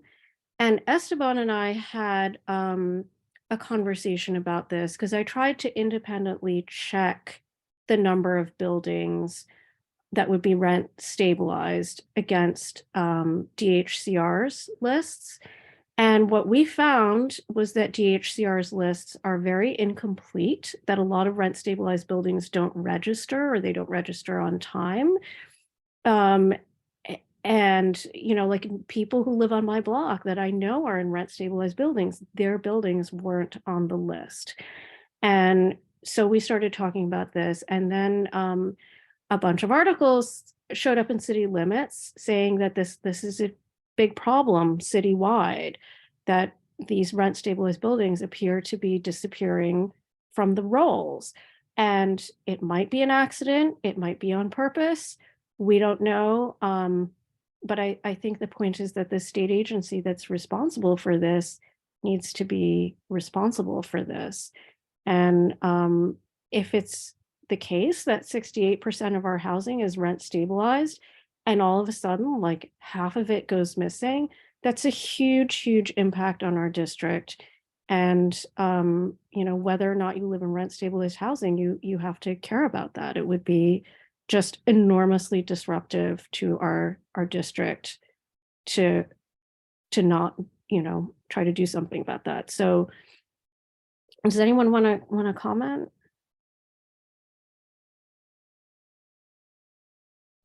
I can share a personal experience, but I don't know how much you'll like it. So I live in a building that qualifies to be rent stabilized, but the specific unit within it is not. This is one of the issues with DHCR, is that the register online is by apartment building, but the actual merits of a building's rent stable status is determined by unit. So what you do is you appeal to DHCR directly, and they send you this little like package of the rent history. And what I was able to find out was that the unit that I'm currently occupying and living life out of was rent stabilized, and it tells you the tenant, and it tells you exactly how much they paid for it at the time of that lease. And then it also tells you when there was a substantial rehabilitation or vacancy longer than 6 months that removed the unit from rent stable status. So I think what you're getting at is that disappearing from the rolls might be correct, and it might be a trick that landlords or property groups do to prevent people from knowing their rights. But I also think that and I wish Esteban was here to hear this, but I mean, we are too lenient with what qualifies as a substantial rehabilitation, because the notes say new stove and refrigerator. And just like that, a 3-bedroom apartment went from $1,092 a month in 2016 to $3,300 a month in 2017 when I took over the lease. Have So you it tripled. considered challenging it, or did they tell you it was too late? No, it says not, it's exempt. The regulation is not required. 2017 and later. Oh, the substantial rehabilitation? Or Yes. okay, Yes. because before 2019, they could do vacancy increases, right? And they had a pretty generous MCI increase. But still 20%, and whatever MCI they could have claimed for what they said they did doesn't add up to a $1,000 a month increase. Or It's individual 2,000, apartment. it's a tripling of. Yeah, and- it doesn't add up to a For new tripling of stove, rent. no. What?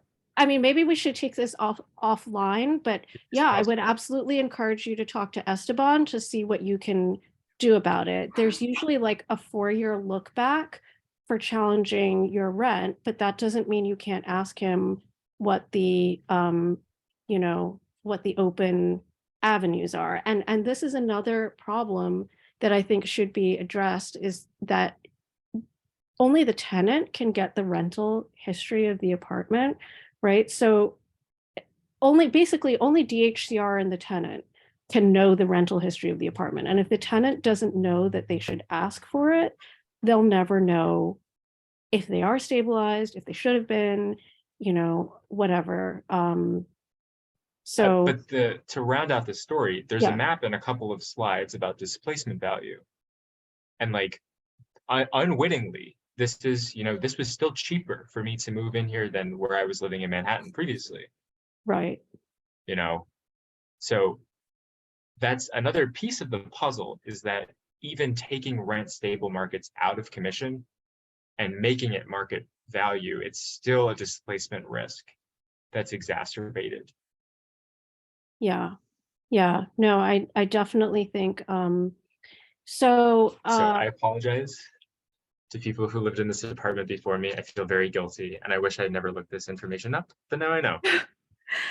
No, I mean, you don't know why they moved out. They might have just moved out because they moved out. People actually die or get divorced or, have a job in another state, or maybe they buy a house, or you never know. No, they were getting pushed out around that time because they were Exactly. tripling the rents.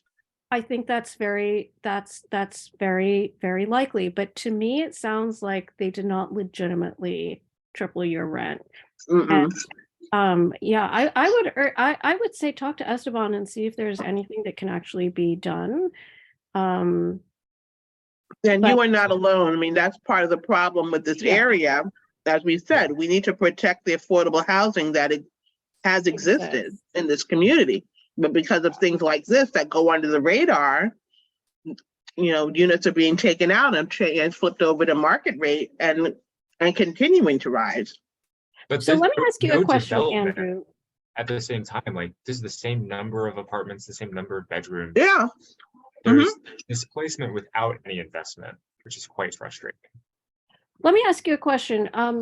In terms of educating like newer people who come into the community about what their rights are as tenants, what do you think is an effective way of reaching people?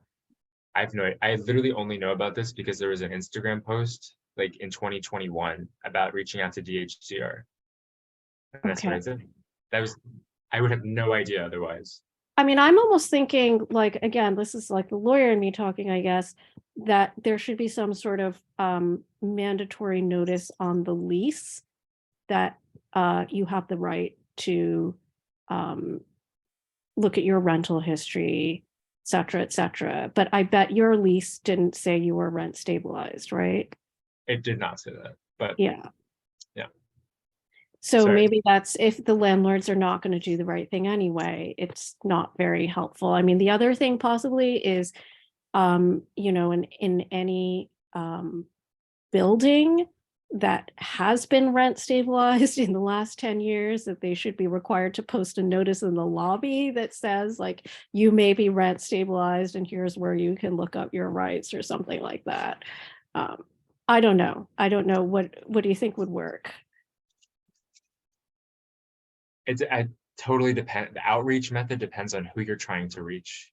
You know, I don't know if you're trying to reach people like me necessarily that have moved into an apartment and want to find out whether or not they're contributing to an issue, or whether you're trying to be on the hopefully on the other side, preventing people from leaving due to pressure.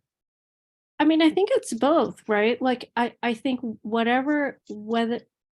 whatever the reason that an apartment becomes, you know, vacant, we basically just want the landlords to follow the rules for, you know, whether someone chooses to leave and the apartment is vacant and a new person comes in and needs to know their rights, or whether the person is being pressured to leave, right? Yeah. All right, we'll talk more. Okay.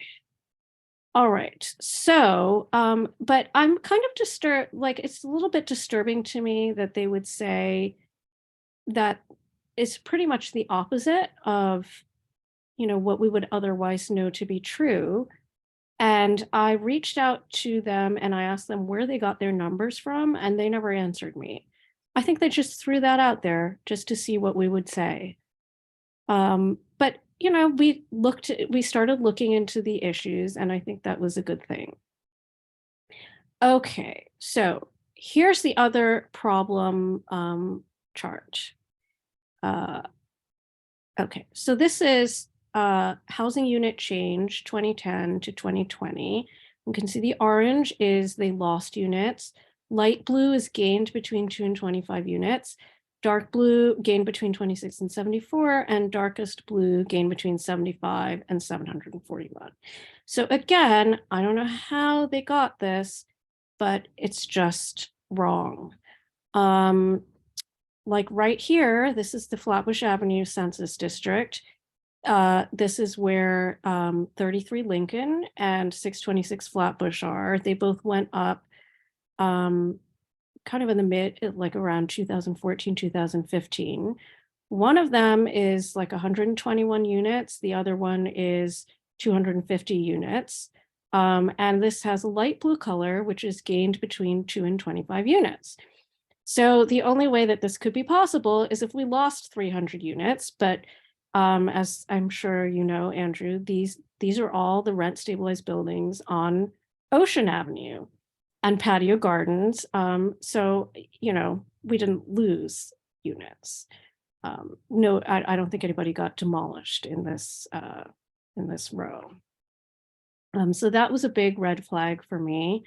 And overall, just, you know, considering that the data that I put together for the housing unit change in our district showed about 3,500 units in that time period, these colors are just off.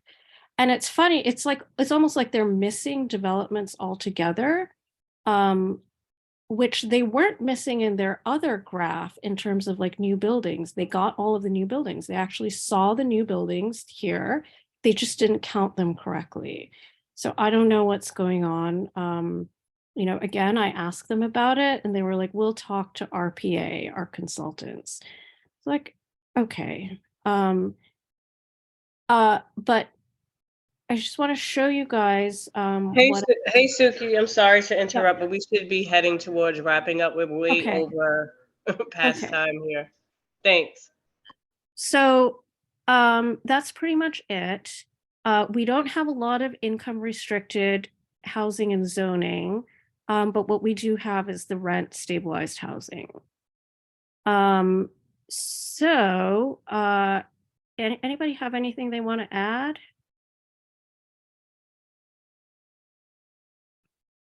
Yes, no? I mean, the one thing I'll say is that I've been told that the borough president's focus is health and health disparities. So we should be thinking along those lines. Our district has a high asthma rate. We were also called out for having low job creation.